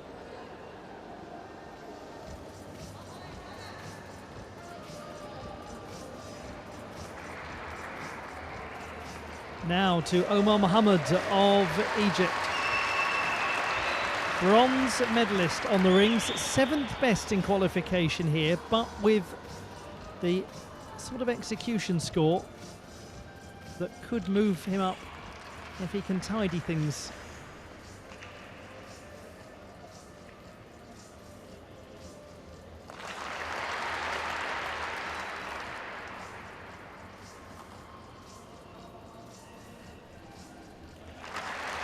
And it may be that he's looking a little better here. Certainly the case in that tip hilt.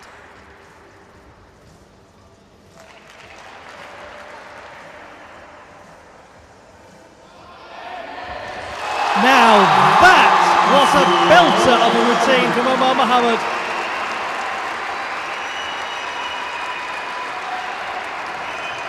Super dismount.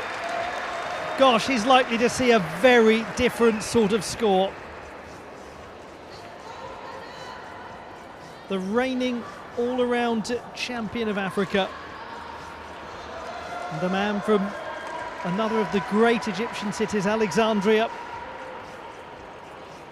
He finally had that moment that he dreamed of in the World Cup yesterday. He's somebody who's been rather besieged by bad luck in big competitions. Things have almost gone spot on a few occasions for him. But finally, the World Cup was in his favour. 11.533. Prijanovic very close to qualifying. Only a couple of tenths down. Now to the top qualifier in the women's floor competition. An Olympian.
Goodness me, that was a great display from Jana Mahmoud. The top performer in qualification, the gymnast from Giza, across the river from Cairo proper. The reigning all-around and floor champion of Africa. And she actually won the floor title in Cairo in 2022 as well at the African Championships. Now look at this, Omar Mohamed has gone into the gold medal position, 14.033. I thought that execution score was going to look very different from the preliminary round. And I did say he had room to move up the standings, and he really has moved up the standings massively. He was the 7th best qualifier. Gosh, this could be a very exciting few minutes for the Egyptian gymnasts and for the fans. To Leo Saladino of France, 6th best in qualification.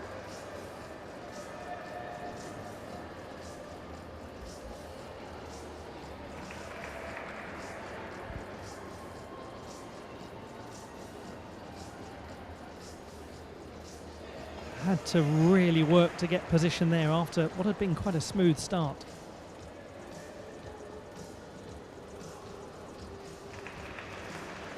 Big overarch, pace with the hands.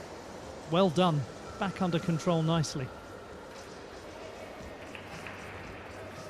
Again, just moving in installments to the handstand position.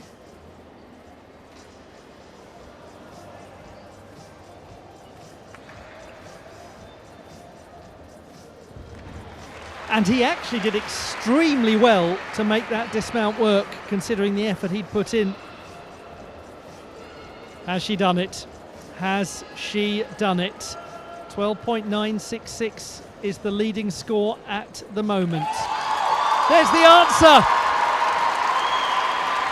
13.033. There might well be an Egyptian gold medal. Jana Mahmoud is in first place. We've also got an Egyptian in first place on the parallel bars. But that was so well executed, a floor routine.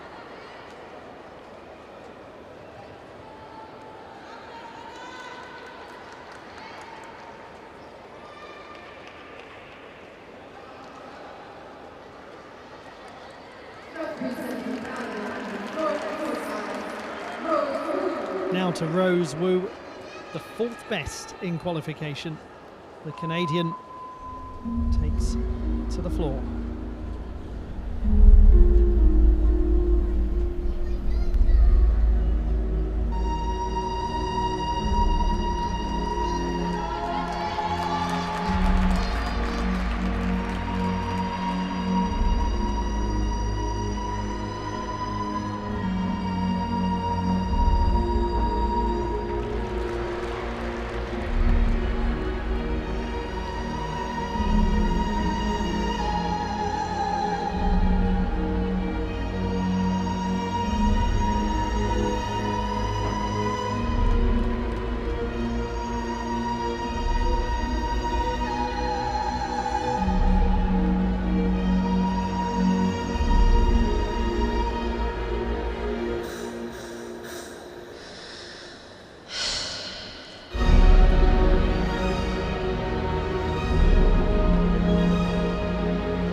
Goodness, did she land that last tumbling pass.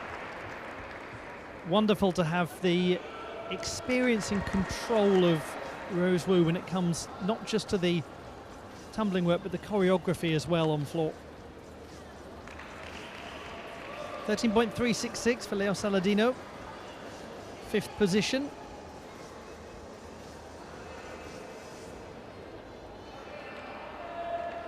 That has guaranteed that we will have an African champion on the parallel bars, because we have an Egyptian and then a gymnast from Morocco to come. And Omar Mohammed leads on the execution tie-break ahead of Noah Zeifert.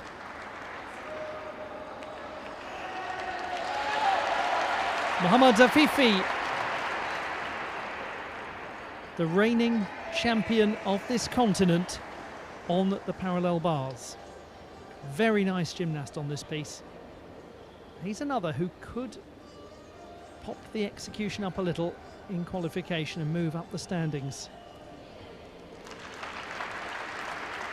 Goes with smoothness into his first handstand.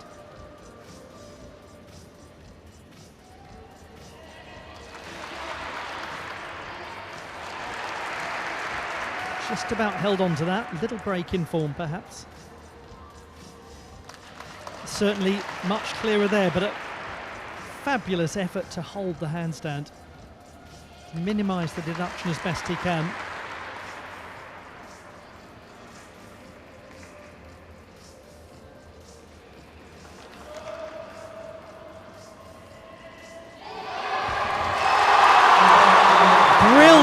That he got through that with such precision. Mohamed Afifi of Egypt, can he also make it onto the podium? Well, what a day this has been for the Egyptian team. They will be overjoyed, and they're right to be.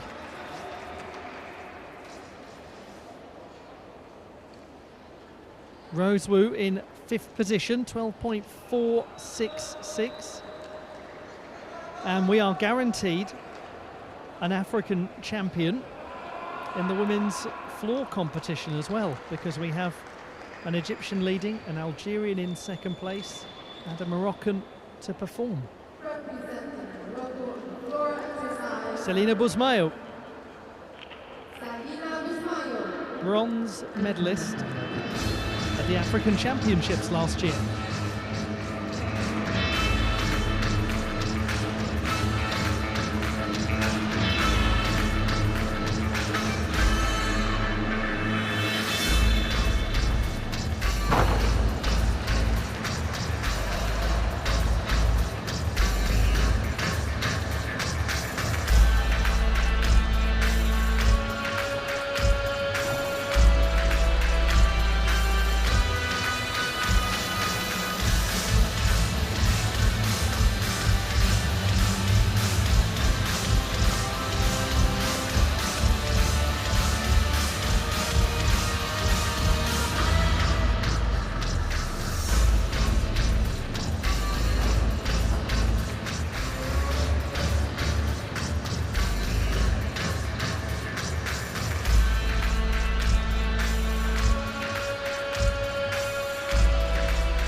And that brings to a close the women's floor final. Selina Bouzmayo of Morocco, who was the 6th best in qualifying with a score of 12.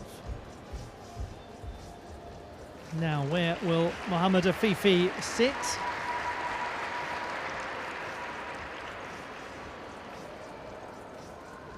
Not quite, 13.833. A couple of issues with the execution, just keeping him off the podium by hundreds. Rasuljan Abdurrahimov still in 3rd place, but Mohamed of Egypt is guaranteed at least silver.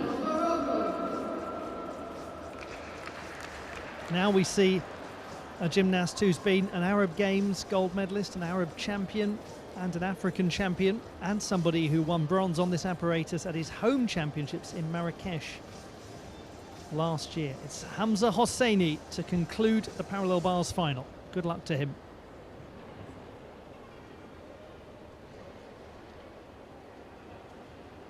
So nice to see him in this final. He's had not the easiest time of things over the course of his career. He's only competed at a couple of world championships. He had a spell of almost 3 years away from international competition.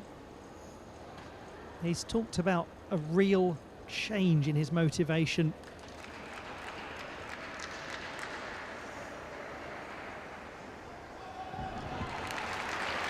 Lovely to see that from Hamza Hosseini. Some very nice work. He nods his head.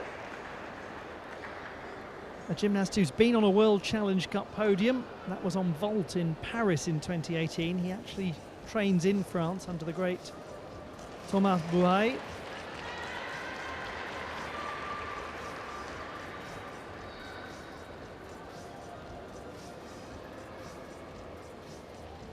Selina Bouzmayo scoring 12. So she finishes in 6th position.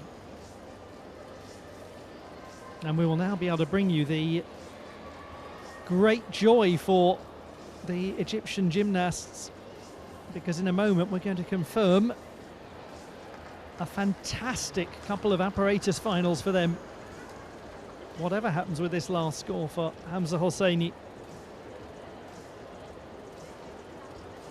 And a very successful couple of finals for gymnasts from this continent.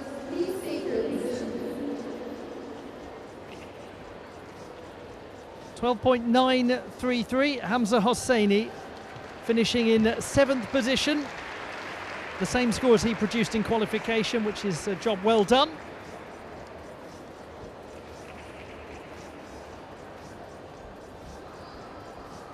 And all of that means that it is a fairy tale moment for the Egyptian gymnasts and for their fans.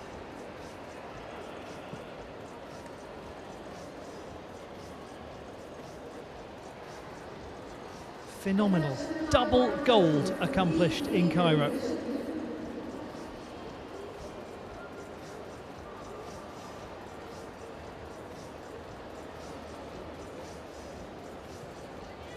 Classified results to come.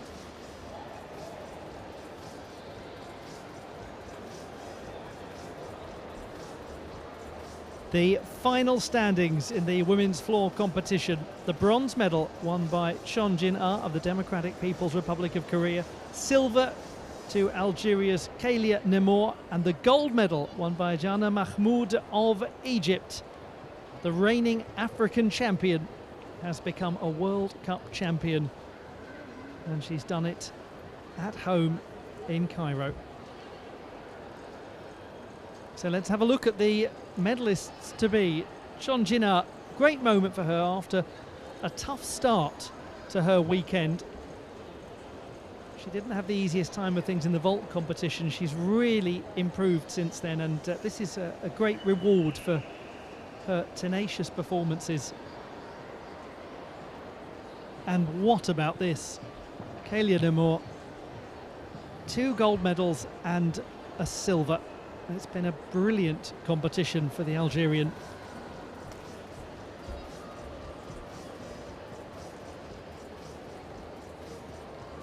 But there is no doubt about whom the headlines will be written when it comes to the floor final. Delight for Jana Mahmoud, the Olympian, the Egyptian gymnast, who has managed to produce what she did to take the continental title in this big World Cup competition in her home country. She was 8th on floor at the last Cairo World Cup, by the way, a year ago. So my goodness, this is going to feel good for her. Celebrations about to begin. Rasuljon Abdurrahimov of Uzbekistan, the bronze medalist to be in the men's parallel bars competition. He won his first World Cup medal last season in Cottbus. He's equalled that here, same position. Very close, this men's parallel bars final. It came down to the execution criteria. Noah Zeifert, 14.033 with an 8.333 for execution, and that is 0.4 lower than Omar Mohammed. But good things really do come to those who wait. After his bronze medal on the rings yesterday, which he celebrated with so much story in his eyes, you could see what he'd been through to get to that. Well, now the parallel bars gold medal is about to be his.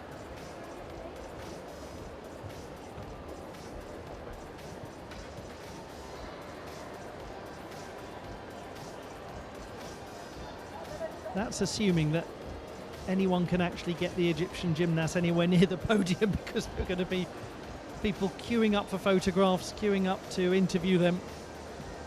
Here are the classified results in the men's parallel bars competition. Rasuljon Abdurrahimov of Uzbekistan wins bronze. Noah Seifert of Switzerland wins silver. And the gold medal is won by Omar Mohammed of Egypt on the execution tiebreak.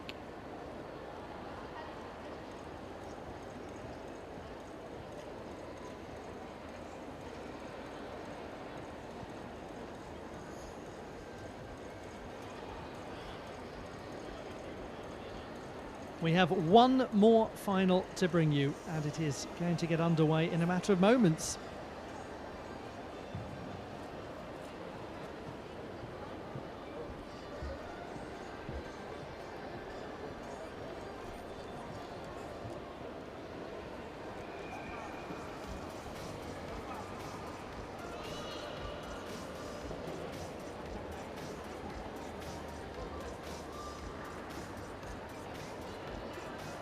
Let's have a look back at the best of the action so far over those last two finals.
Ladies and gentlemen, we're ending the Cairo World Cup final with one more event, the men's artistic gymnastics high bar. نرحب بحضراتكم مرة أخرى في نهائيات كأس العالم للوازن الفني رجال على هذا الرابع. The last final is about to take place. The men's horizontal bar final. Leo Saladino of France, the 7th best in qualification, will get us underway.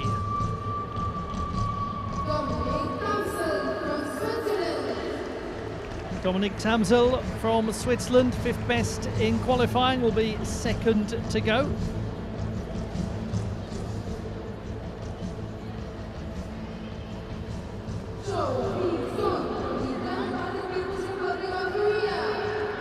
gymnast who looked really impressive in the qualification process, Cho Woo-sung of the Democratic People's Republic of Korea.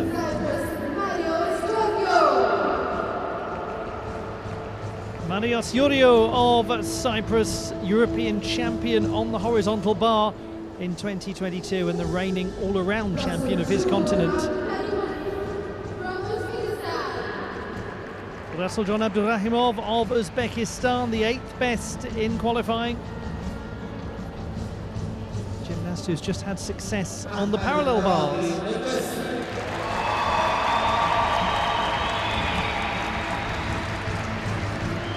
Ahmed El Maraghi of Egypt, bronze medalist at the Doha World Cup in 2023.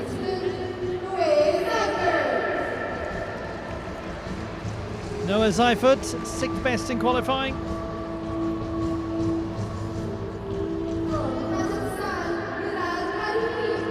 And absolutely the favourite, Milad Karimi of Kazakhstan.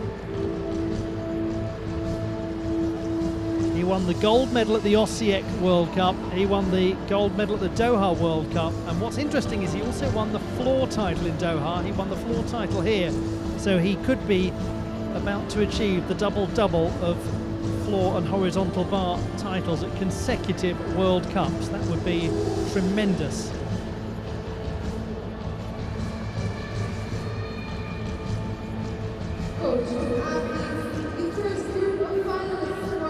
So there they are, the finalists.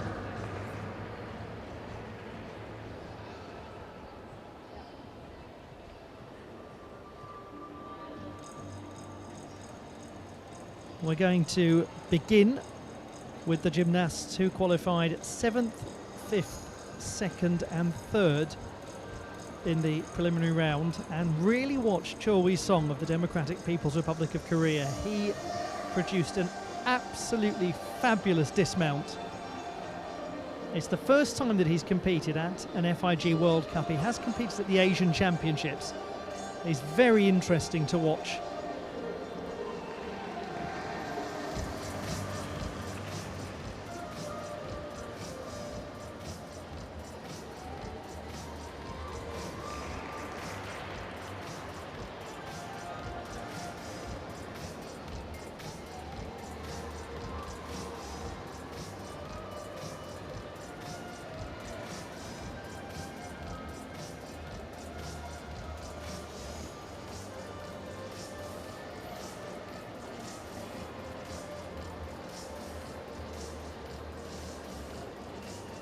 We will have to come in the second half of the final. The gymnasts who were 3rd, 4th and 1st, or rather the gymnasts who were 4th and 1st, I should say, in qualification. And we're going to finish with Milad Karimi, so we will be rather guessing until the very end of things.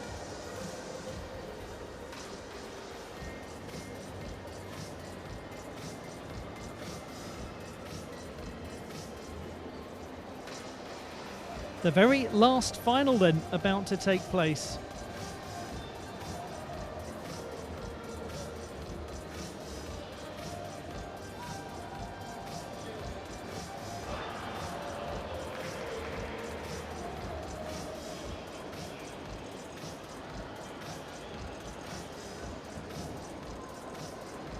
Hope you've enjoyed all of the action from the Cairo World Cup of Artistic Gymnastics.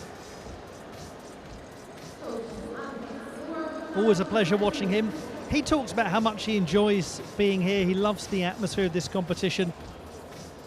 He's very popular in Egypt. It was remarked upon actually by a member of the Egyptian Gymnastics Federation when he was about to step up and compete. They said everyone knows who he is here and they love watching him.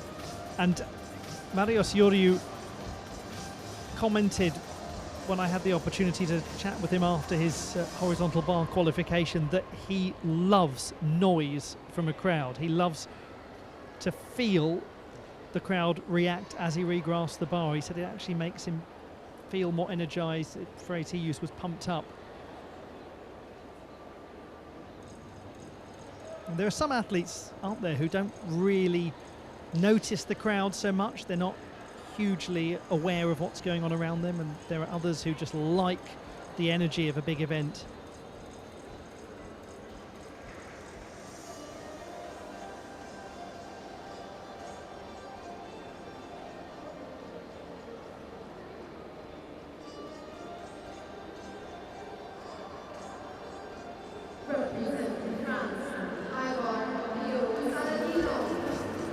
To Leo Saladino of France, first to go in the men's horizontal bar final.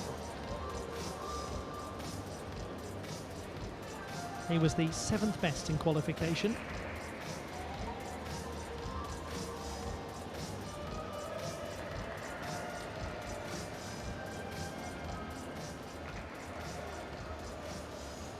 Does well performing the Kovac after some nice close control work. Very good, got a strong body position.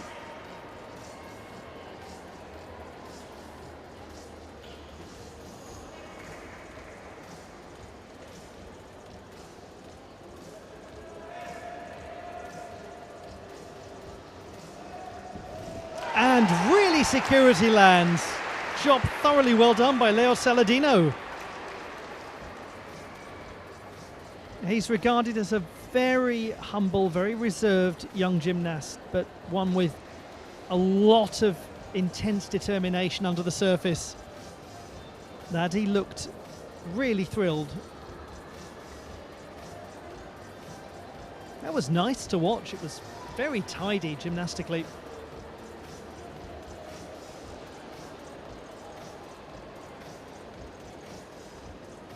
Started with that work close to the apparatus, and then the variation of the traditional Kovac. Twisting well, perfectly in alignment as he came down to ground.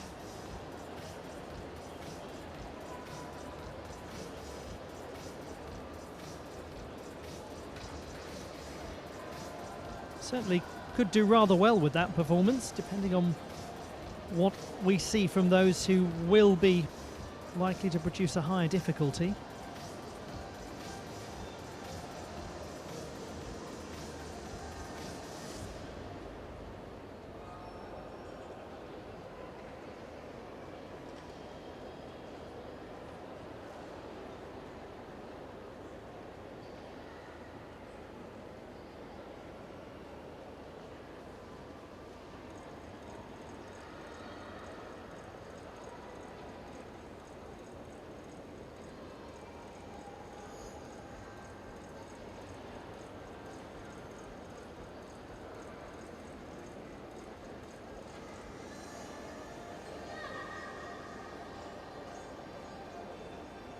It's particularly striking how much work Saladino has put into his horizontal bar over the last few years.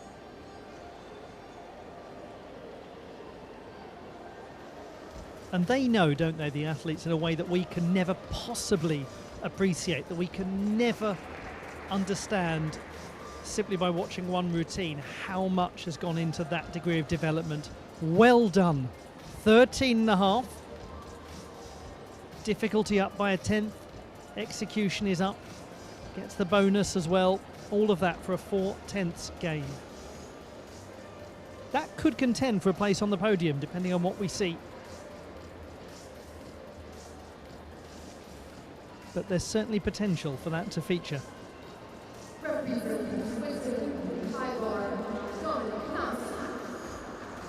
Switzerland's Dominic Tamsel. He was the 5th best in qualifying, 13.3. Very bright individual. We'll come on to that in just a moment after we've enjoyed this display.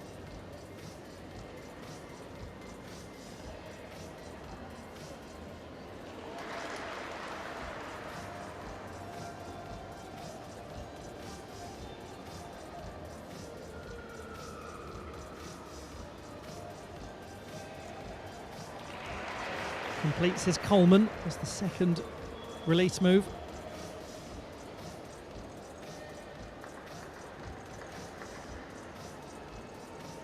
It's very methodical and purposeful, the swing.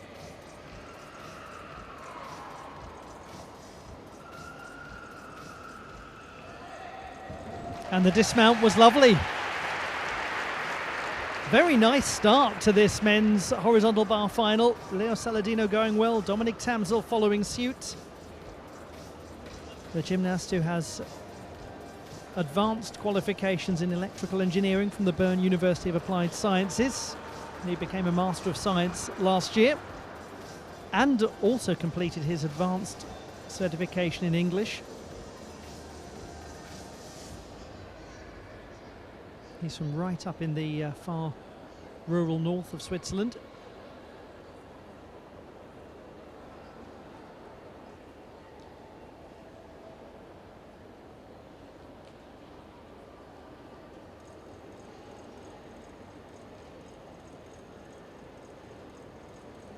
First was the Ginger somersault,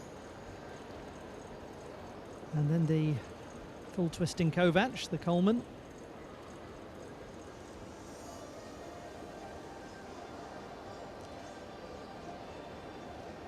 And he looked very aware of where the ground was as he came round to land. Smoothly done. Now then, this could be very interesting.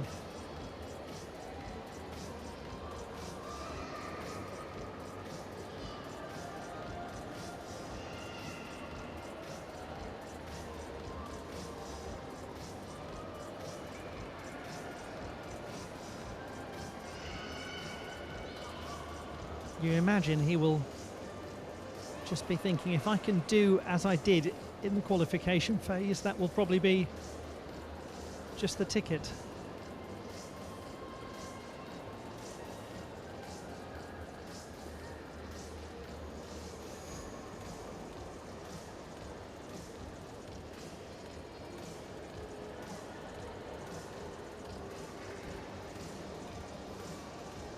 We're likely to see a much more difficult routine from this gentleman.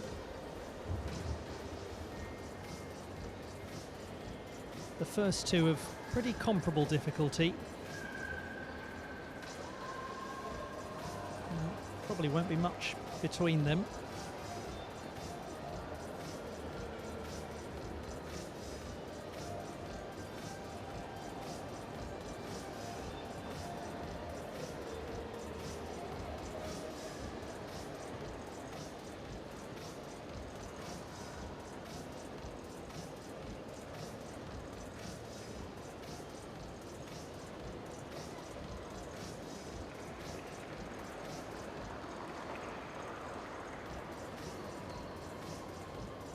Well, we are still in search of that score for Dominic Tamsel.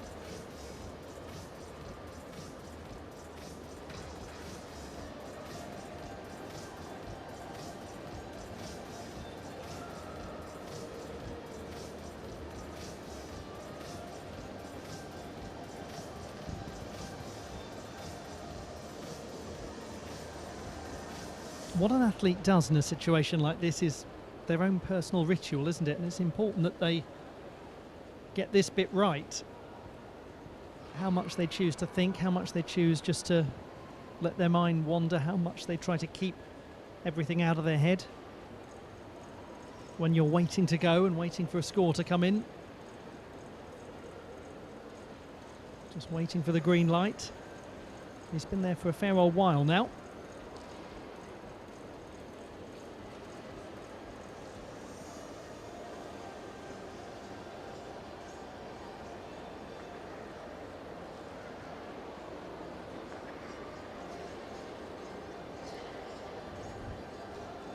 $13.5 also for Dominic Tamsel, but he will go into the lead. Higher execution by 2/10. And yes, he and Leo Saladino with a 4.8 and a 5.0 difficulty score respectively, so there indeed wasn't much between them. This gentleman scored 5.4 for difficulty in qualifying. Cho Wi-song of the Democratic People's Republic of Korea. He was really exciting to watch in the preliminary stage. He was the second best in qualification with 13.866. Let's see what we get now. He's got a powerful swing.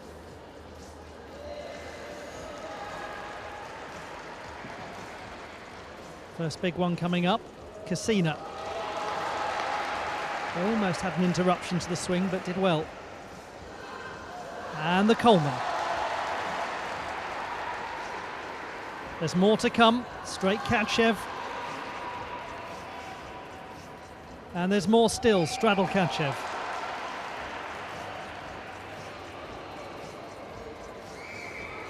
Big one-arm giant swing. How steady is his landing going to be? That's the question. It was fabulous in qualification. Here comes Cho Wee-sung. It's so powerful. It is fantastic to watch. He did move a lot more on the landing than in the preliminary stage, but boy, is he entertaining. The 23-year-old from Pyongyang in his first FIG World Cup event.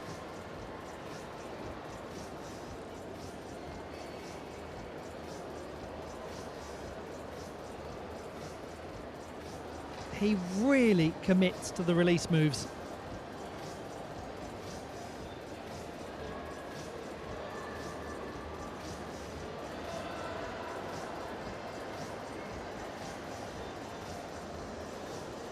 There he seemed to be in danger of losing his swing as he came out of the Cassina. Goes for a nice straight body position in the first Kachev.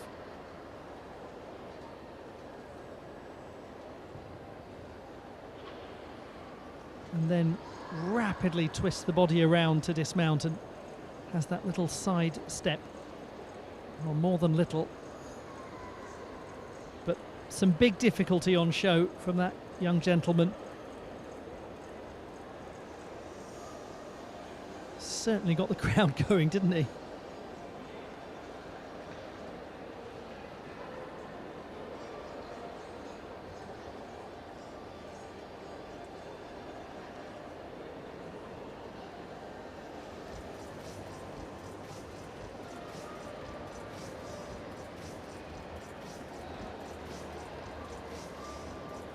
We've got another wonderful entertainer to come.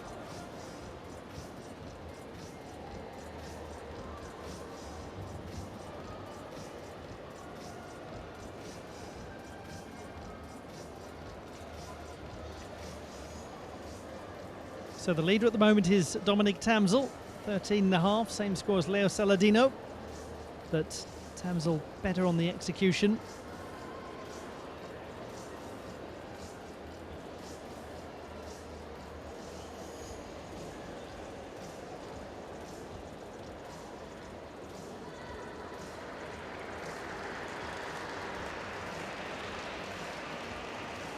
There is no surprise whatsoever that he's gone into the gold medal position. Cho Wee-sung, 13.8, highest difficulty score by half a mark.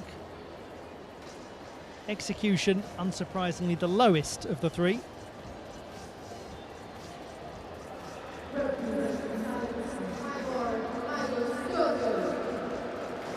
He said he's come here really determined to feel no pressure, just to use this as preparation to enjoy one of his favourite World Cup competitions. Very philosophical about where he is at the moment. Marios Yoriu building towards that which is to come later on in the year. He was the third best qualifier with 13.533.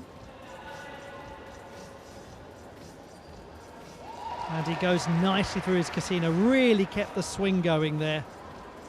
Same with the Coleman.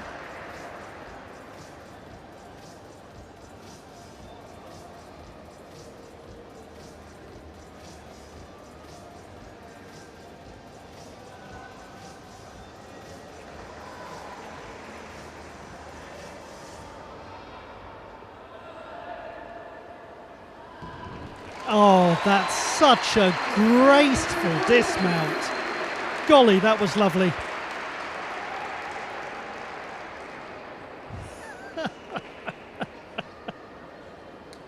What a beautiful bit of gymnastics to finish there from the reigning European all-around champion and the horizontal bar champion from the Munich European Championships of 2022. 3 times now he's been an Olympian, incredible, and made the horizontal bar final at the Paris Games.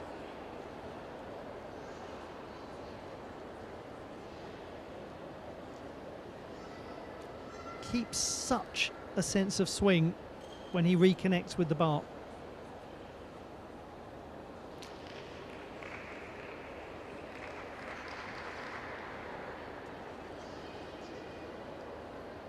And that was made to look just delightfully simple. Not as much in the routine in terms of complexity as we witnessed from Cho Wee-sung. But the execution is likely to be quite agreeable for Marios Yoriu.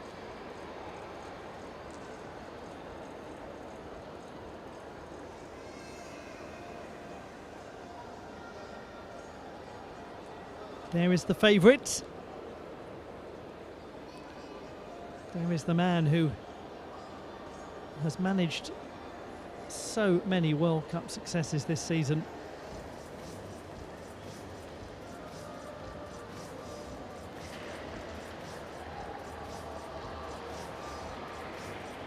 Well, he's gone into the gold medal position with 14.066. Marios Yoriu, 8.766 for execution. It is the best that we've seen so far, no surprise.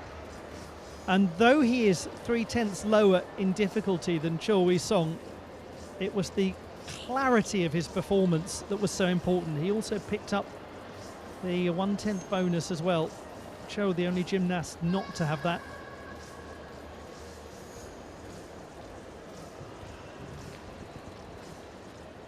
Well, it's made for a very interesting prospect now as we go into the second half of this final. We have Rasuljan Abdurrahimov, the 8th best in qualification, followed by Ahmed El Marahi, 4th best in the preliminary stage. And then Noah Seifert, the 6th best, and the top qualifier will be the last gymnast to compete here in Cairo, Milad Karimi. But his score in the preliminary stage, 14.066. That's exactly what we've just seen from Marios Yoriu.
Time to resume the action at the Cairo World Cup in the Cairo International Stadium.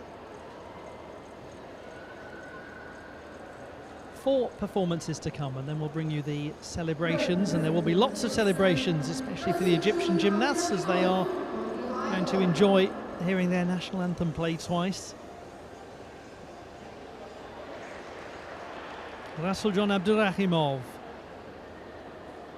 the Uzbek who performed ever so well on the parallel bars. 8th best qualifier for this final. We don't expect him to have the difficulty to really obviously contend for a place on the podium, but we expect it to be well performed. He has to make a readjustment there though, unfortunately.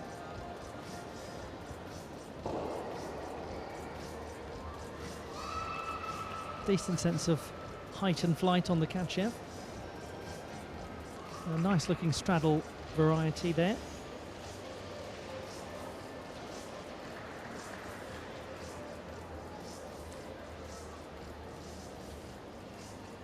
Oh, but that unfortunately was a touch on the wild side.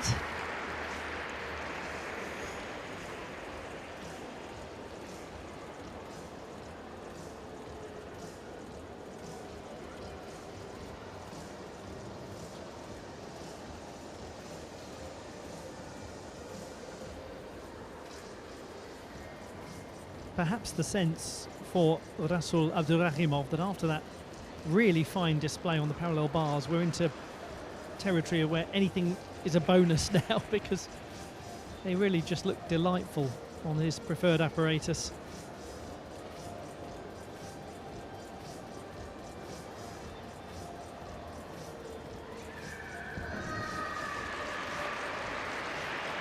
So he is through the routine, and he will be departing Cairo as a World Cup medalist. He'll receive his bronze in just a moment.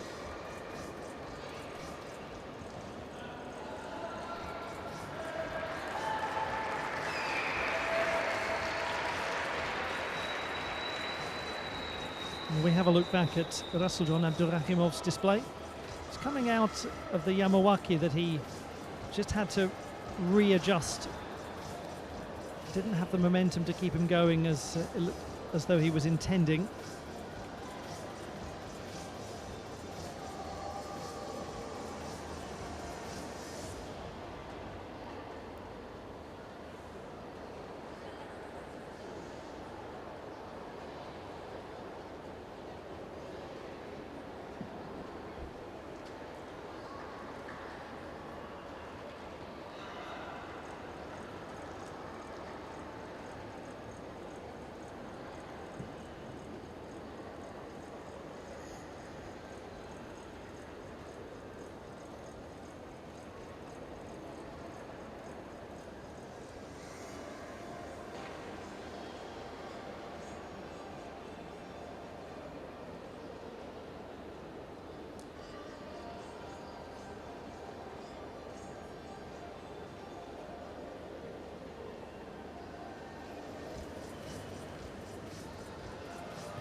Home representation about to come for the Egyptians, the last from their nation to participate here in Cairo.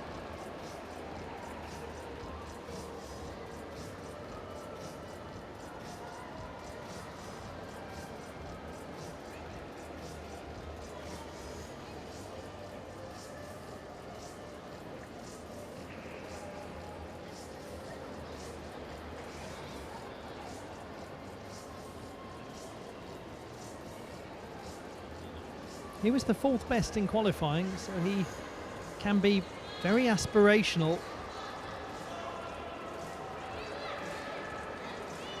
Rasuljon Abdurrahimov scoring 10.8. Regrettably, that has him in last place of those that have gone so far. This gymnast has been a World Cup medalist on the horizontal bar. Ahmed El Marahi of Egypt. From a few hours away in the extraordinary city of Alexandria. He's not quite 30, and he's participating in his 10th World Cup final here. That itself a great accomplishment.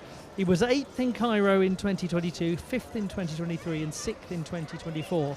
He's so used to being in the horizontal bar final here. It feels vital that we have him in this event because he's such an important part of the sport in this country. He really went for that casino. Good Kachev as well. Both of his Kachevs well performed.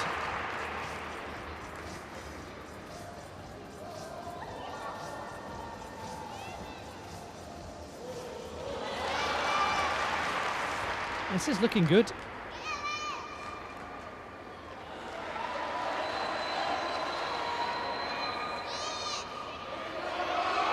He's up, and he's done ever so well. Oh, what power in that dismount from Ahmed El Marahi. Did take quite a big landing adjustment, but he looked so strong. Really did take flight, didn't he? Graduate of the prestigious University of Alexandria in geology.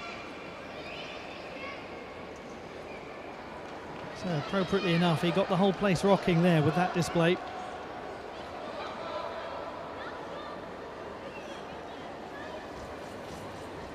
Now the question is whether he can get an improvement from qualifying, where he scored 13.5, because 13.5 is what currently holds bronze. The problem is Milad Karimi is still to come and would be expected to impose himself on that conversation too.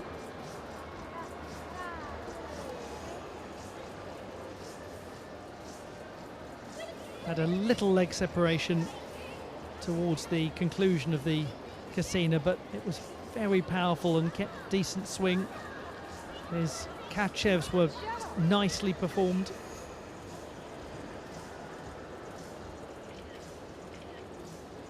As he landed, there was a fairly substantial leap forwards.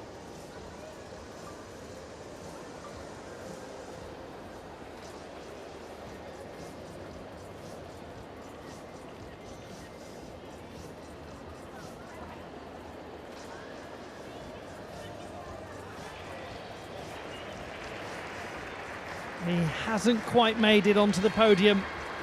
Ahmed El Marahi, 13.366. Good degree of difficulty.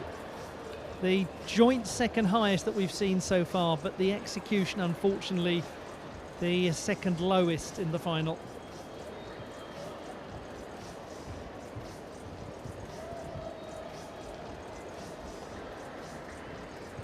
That brings us to the penultimate performer.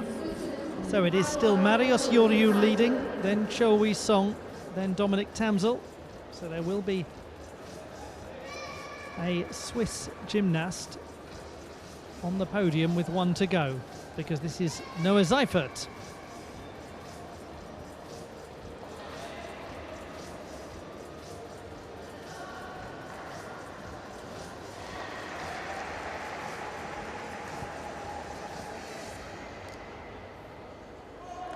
Nice work there.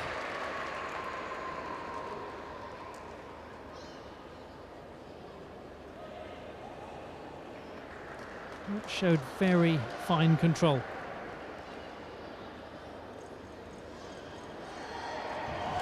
Fabulous triple back to conclude from Noah Seifert. He really does generate deceptive power.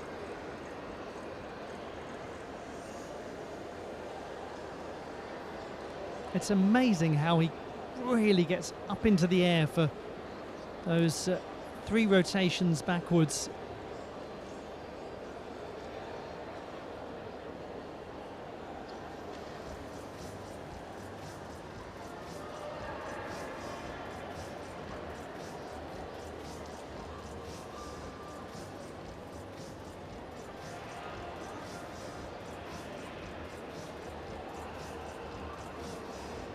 They don't lack for a good horizontal bar tradition, the Swiss. Some excellent athletes on the apparatus over the years.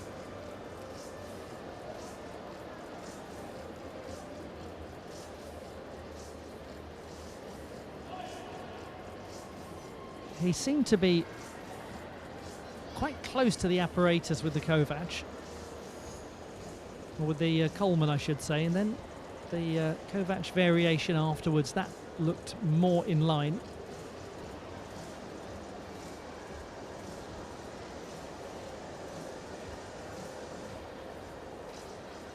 Big triple to conclude.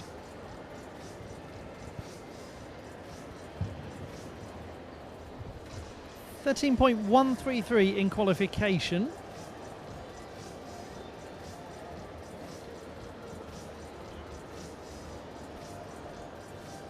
Last gymnast getting ready to perform.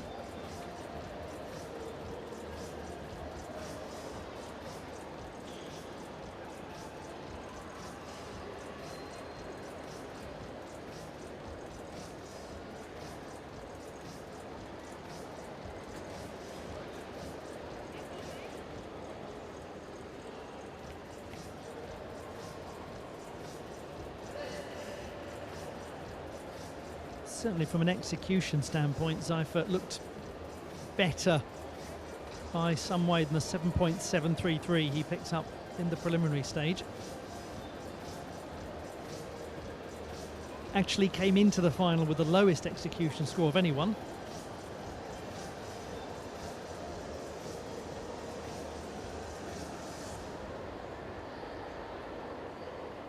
So what target will he have to beat as he looks to make it 3 in a row at World Cup level?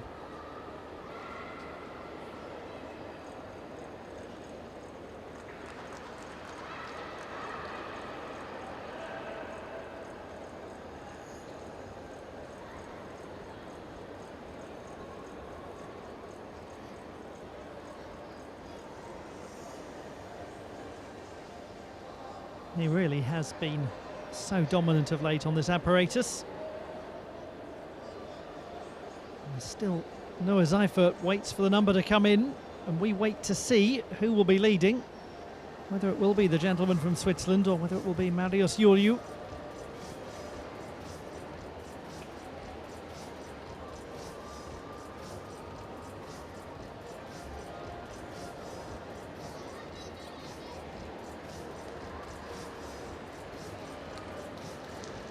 Well, Noah Seifert doesn't look too pleased.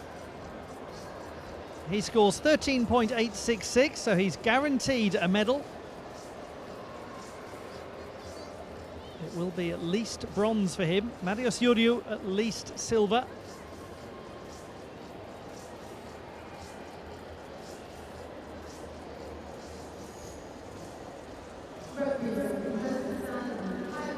To Milad Karimi.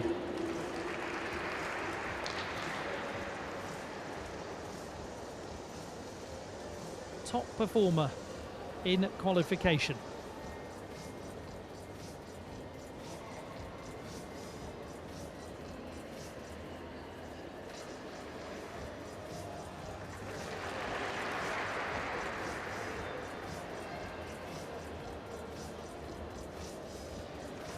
Goodness me, so much power and swing and amplitude. 3 big release moves.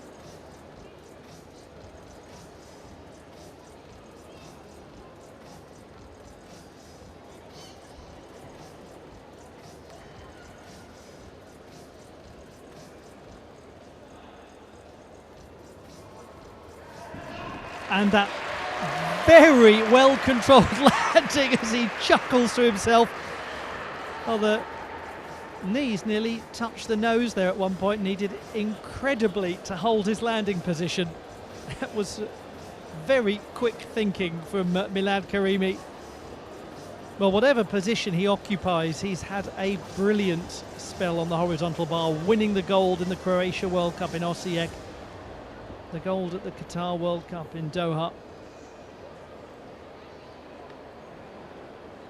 And we just remind ourselves that he won gold on floor yesterday, having done the same in Doha. But it's that twisting work he puts into the first release move that is a differentiator. Then the Cassina did lose a bit of the form at the end. His Coleman, so well performed.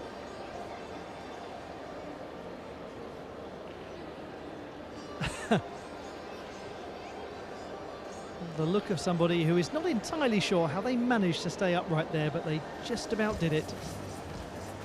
So what's it going to be? 14.066 is the leading mark. That's what he scored in qualification as well. It's Marius Iuriu in the gold medal position at the moment. Noah Seifert second on 13.866, and Cho Wee-sung is third on 13.8.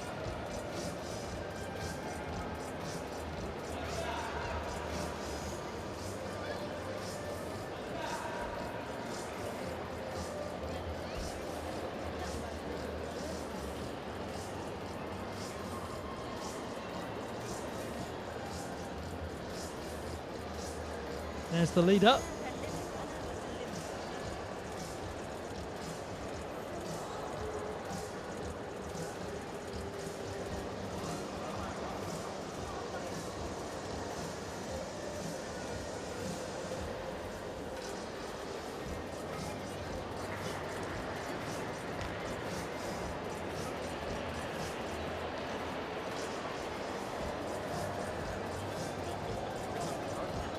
That's an excellent win for Milad Karimi. It's 3 in a row, 14.466. And look at the difficulty, 5.8. He's won it by 4/10 and he's completed the double-double because he won floor and horizontal bar in Doha, and he's done it again at the next World Cup here in Cairo. Noah Seifert of Switzerland wins the bronze medal. Marius Yuriu of Cyprus takes the silver, and gold for the third World Cup in a row in the horizontal bar competition goes to Kazakhstan's Milad Karimi.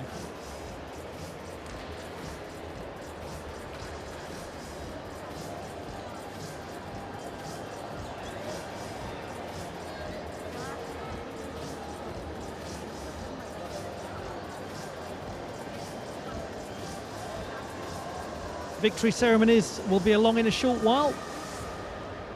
We're going to hear the national anthem of Kazakhstan, and we're going to twice hear the Egyptian national anthem.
Bronze will go to Noah Seifert of Switzerland, 13.866.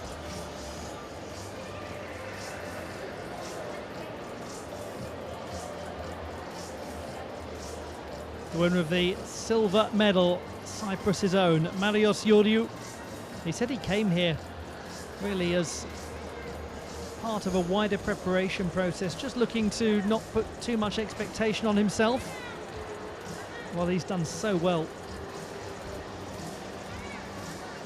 And there's no doubt what he expected of himself. Came here to win it and has done so again. He's one of the in-form gymnasts in the world at the moment, Milad Karimi.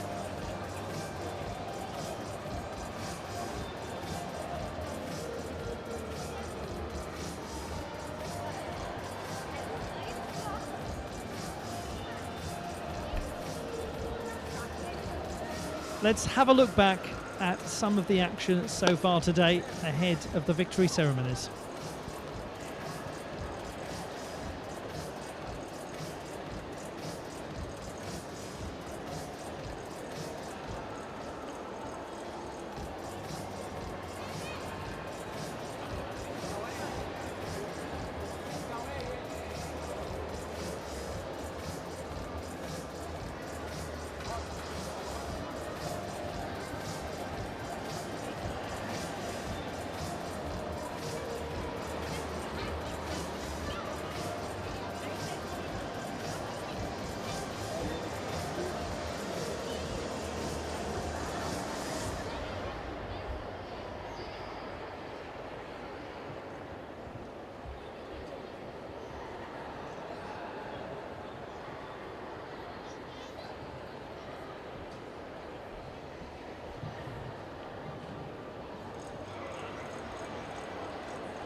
جميلة.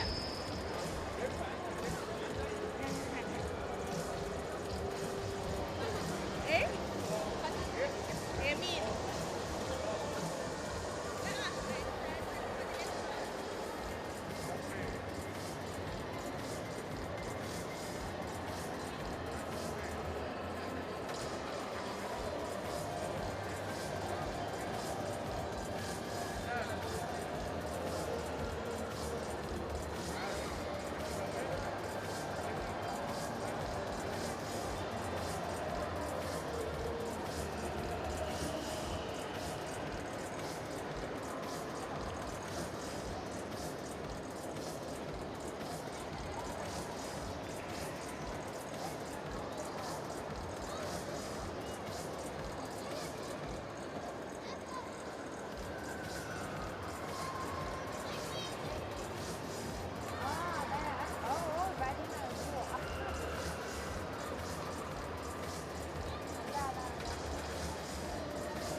The Cairo World Cup has come to an end, but we now have the last scenes of celebration to bring you.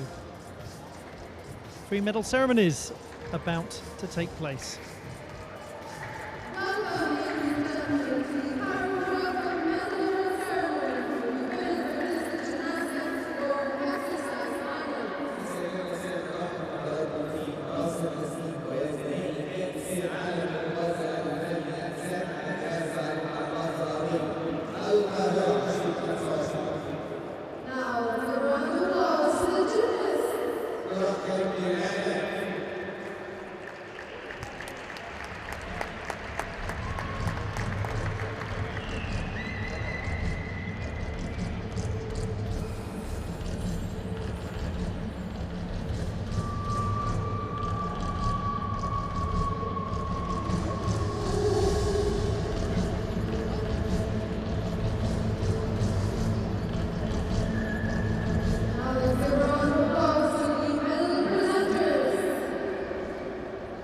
We begin with the victory ceremony for the men's parallel bars competition.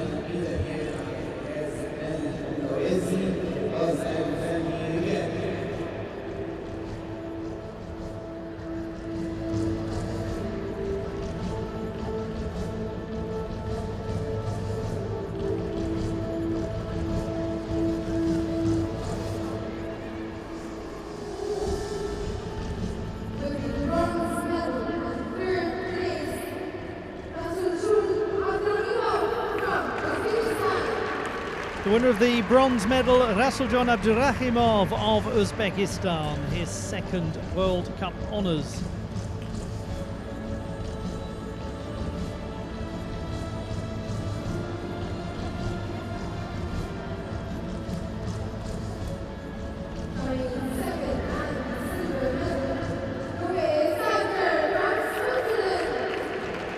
Switzerland's Noah Seifert, the winner of the silver medal.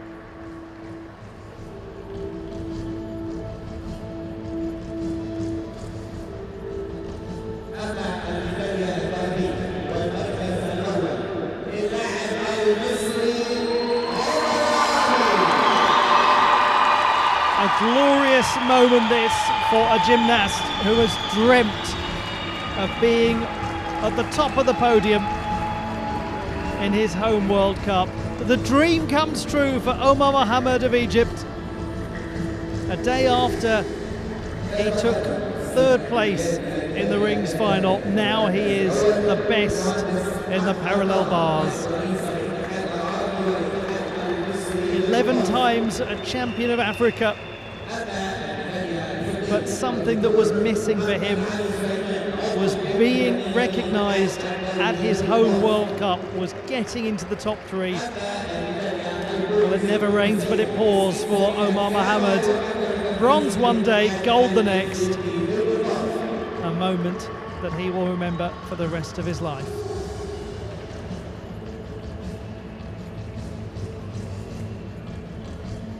And we'll now hear the national anthem of the host nation, Egypt.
The sounds of Biladi, Biladi, Biladi, my homeland, my homeland, my homeland. Adopted in 1979 composed by Syed Darwish and Muhammad Yunus El Kadi. Thank you, and congratulations to the gymnasts.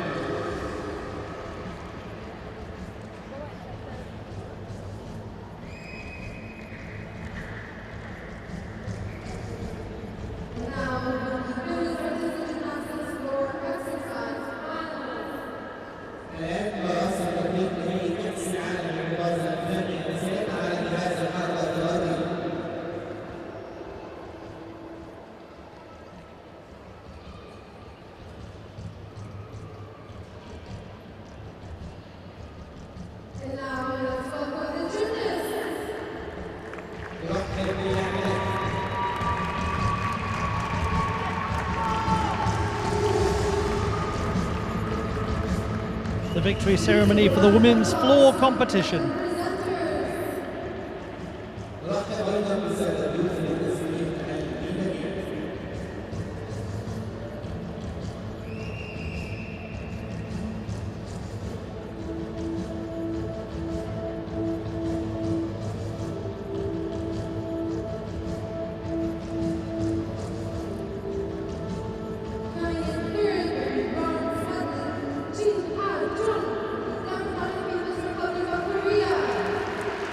Jeon Jin-ah of the Democratic People's Republic of Korea wins the bronze medal.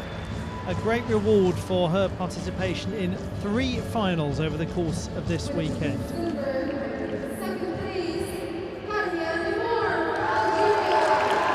Delia Namour of Algeria, the winner of 3 medals at this World Cup, 2 of them gold on the uneven bars and on the beam, now accompanied by silver on floor.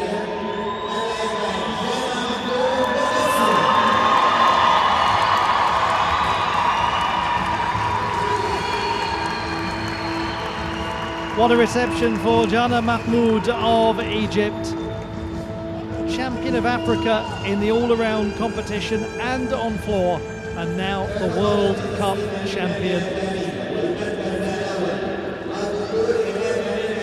The gold medal being presented by Dr. Ehab Amin, who is the president of the Egyptian Gymnastics Federation. He'll be feeling rather pleased with how it's all gone today. Not that yesterday was anything other than a great success too.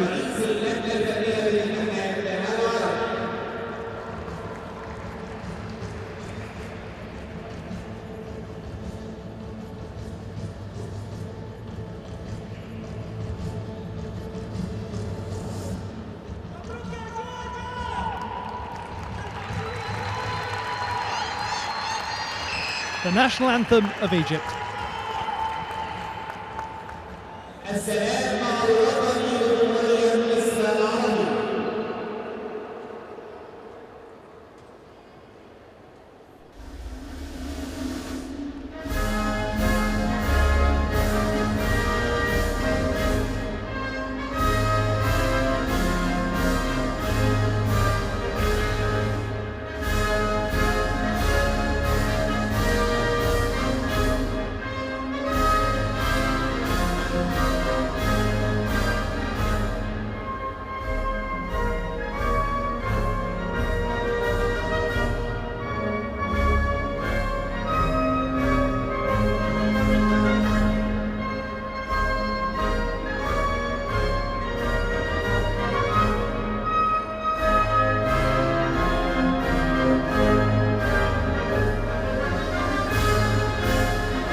And there they are, the medalists in the women's floor competition.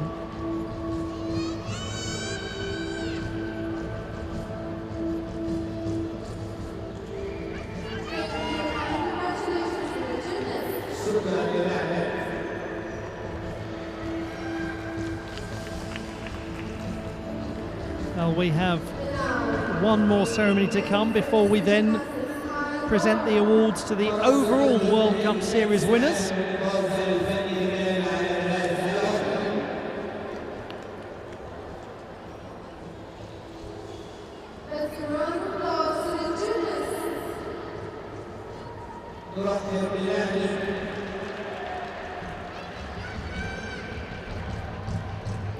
The victory ceremony for the men's horizontal bar competition at the Cairo World Cup.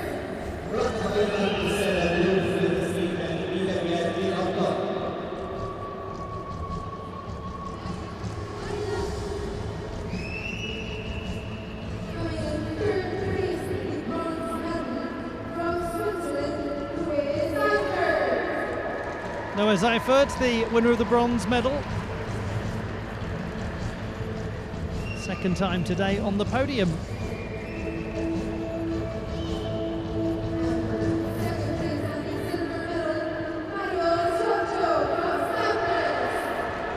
Marios Yuriu of Cyprus winning the silver medal. Very fine performance in the final, significantly increasing his difficulty score.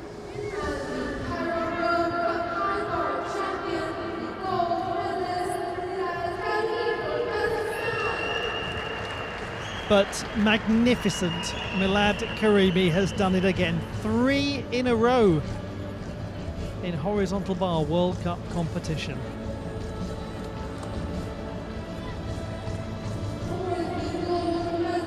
Overall, he has looked brilliant at the World Cups this season.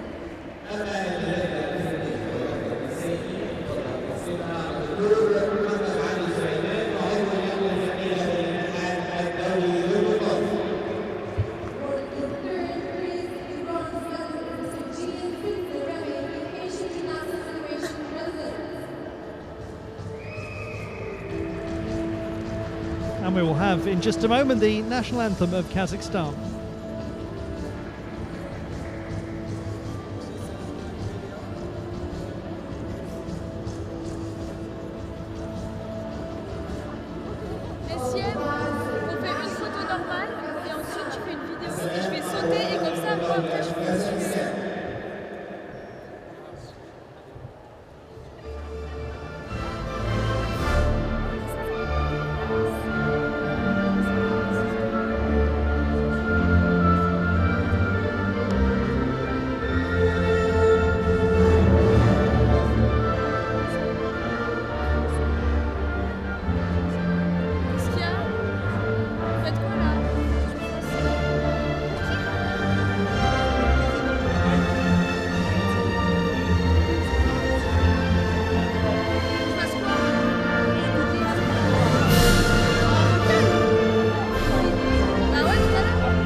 And there they are, the medalists in the men's horizontal bar competition.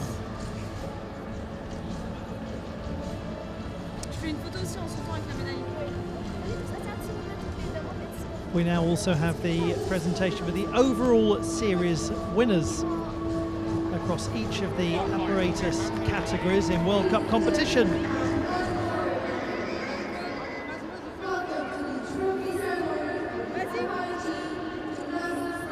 The World Cups took place in Cottbus, Baku, Antalya, Osijek, Doha, and have concluded here in Cairo.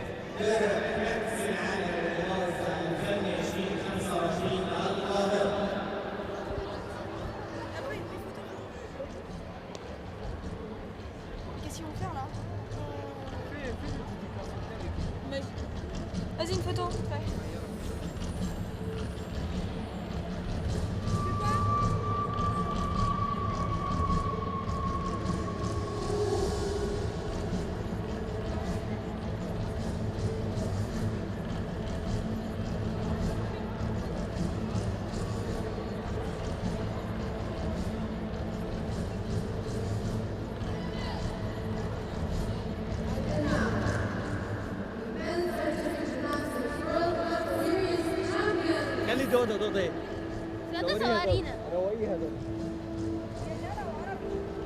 Presentation party here to crown the champions.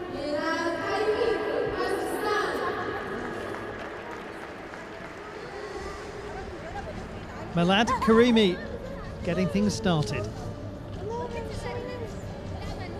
Won't be the last one we'll see of him.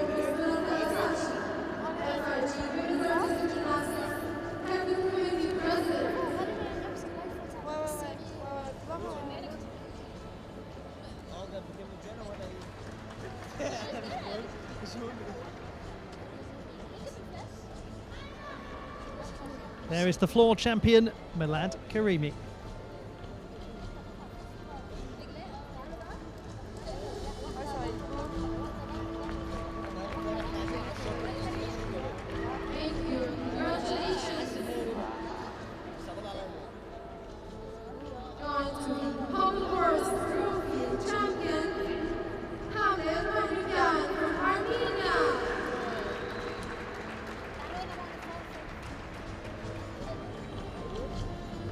Hamlet Manukyan of Armenia, the pommel horse champion.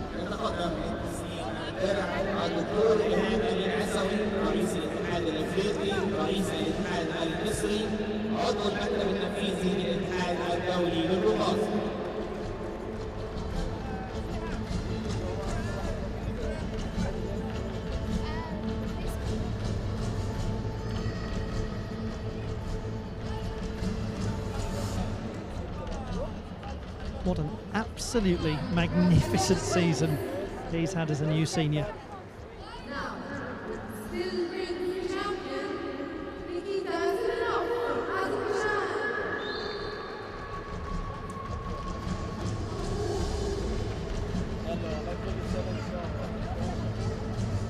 Azerbaijan's Nikita Simonov is the rings champion.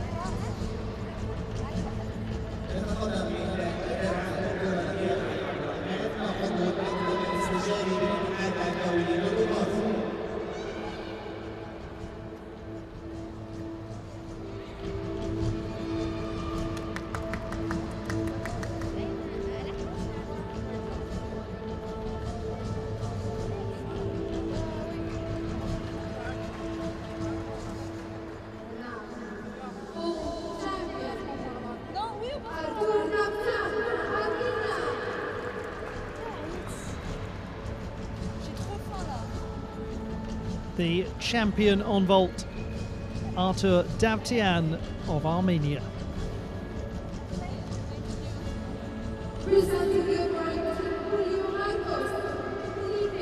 Absolutely extraordinary record, Artur Davtyan. He just keeps on winning this.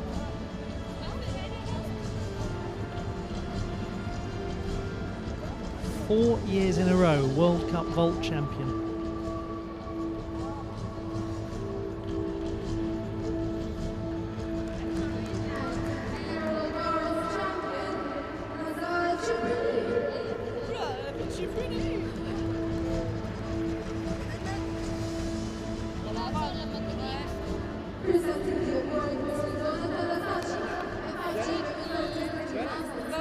Nazar Chepurny of Ukraine, the parallel bars champion.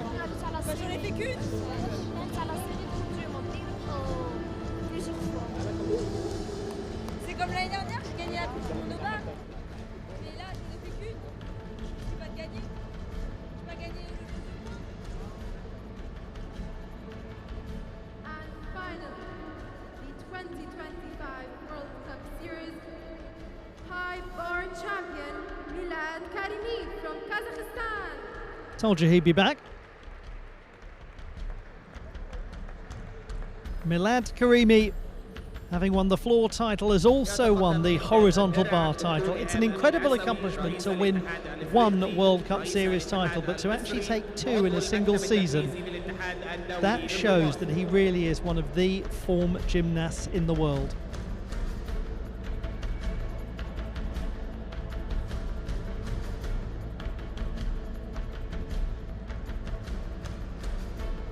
And now we ask all the gymnasts for a group photo. And for all the talented gymnasts who were unable to join us today, congratulations for your outstanding performances. It has truly contributed greatly to the spirit and excellence of this World Cup Series. Not all of the World Cup Series champions are actually here in Cairo. They just honour those who are able to attend, because it's not based on participation at every single World Cup competition.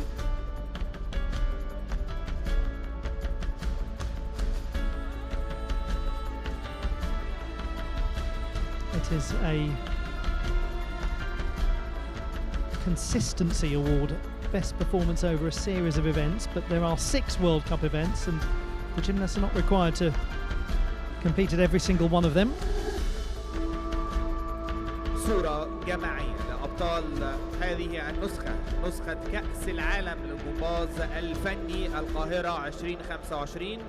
But we are fortunate to have all of the men's series winners here.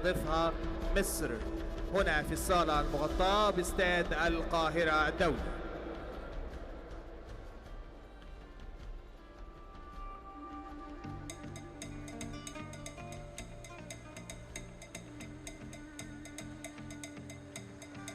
Congratulations to the champions.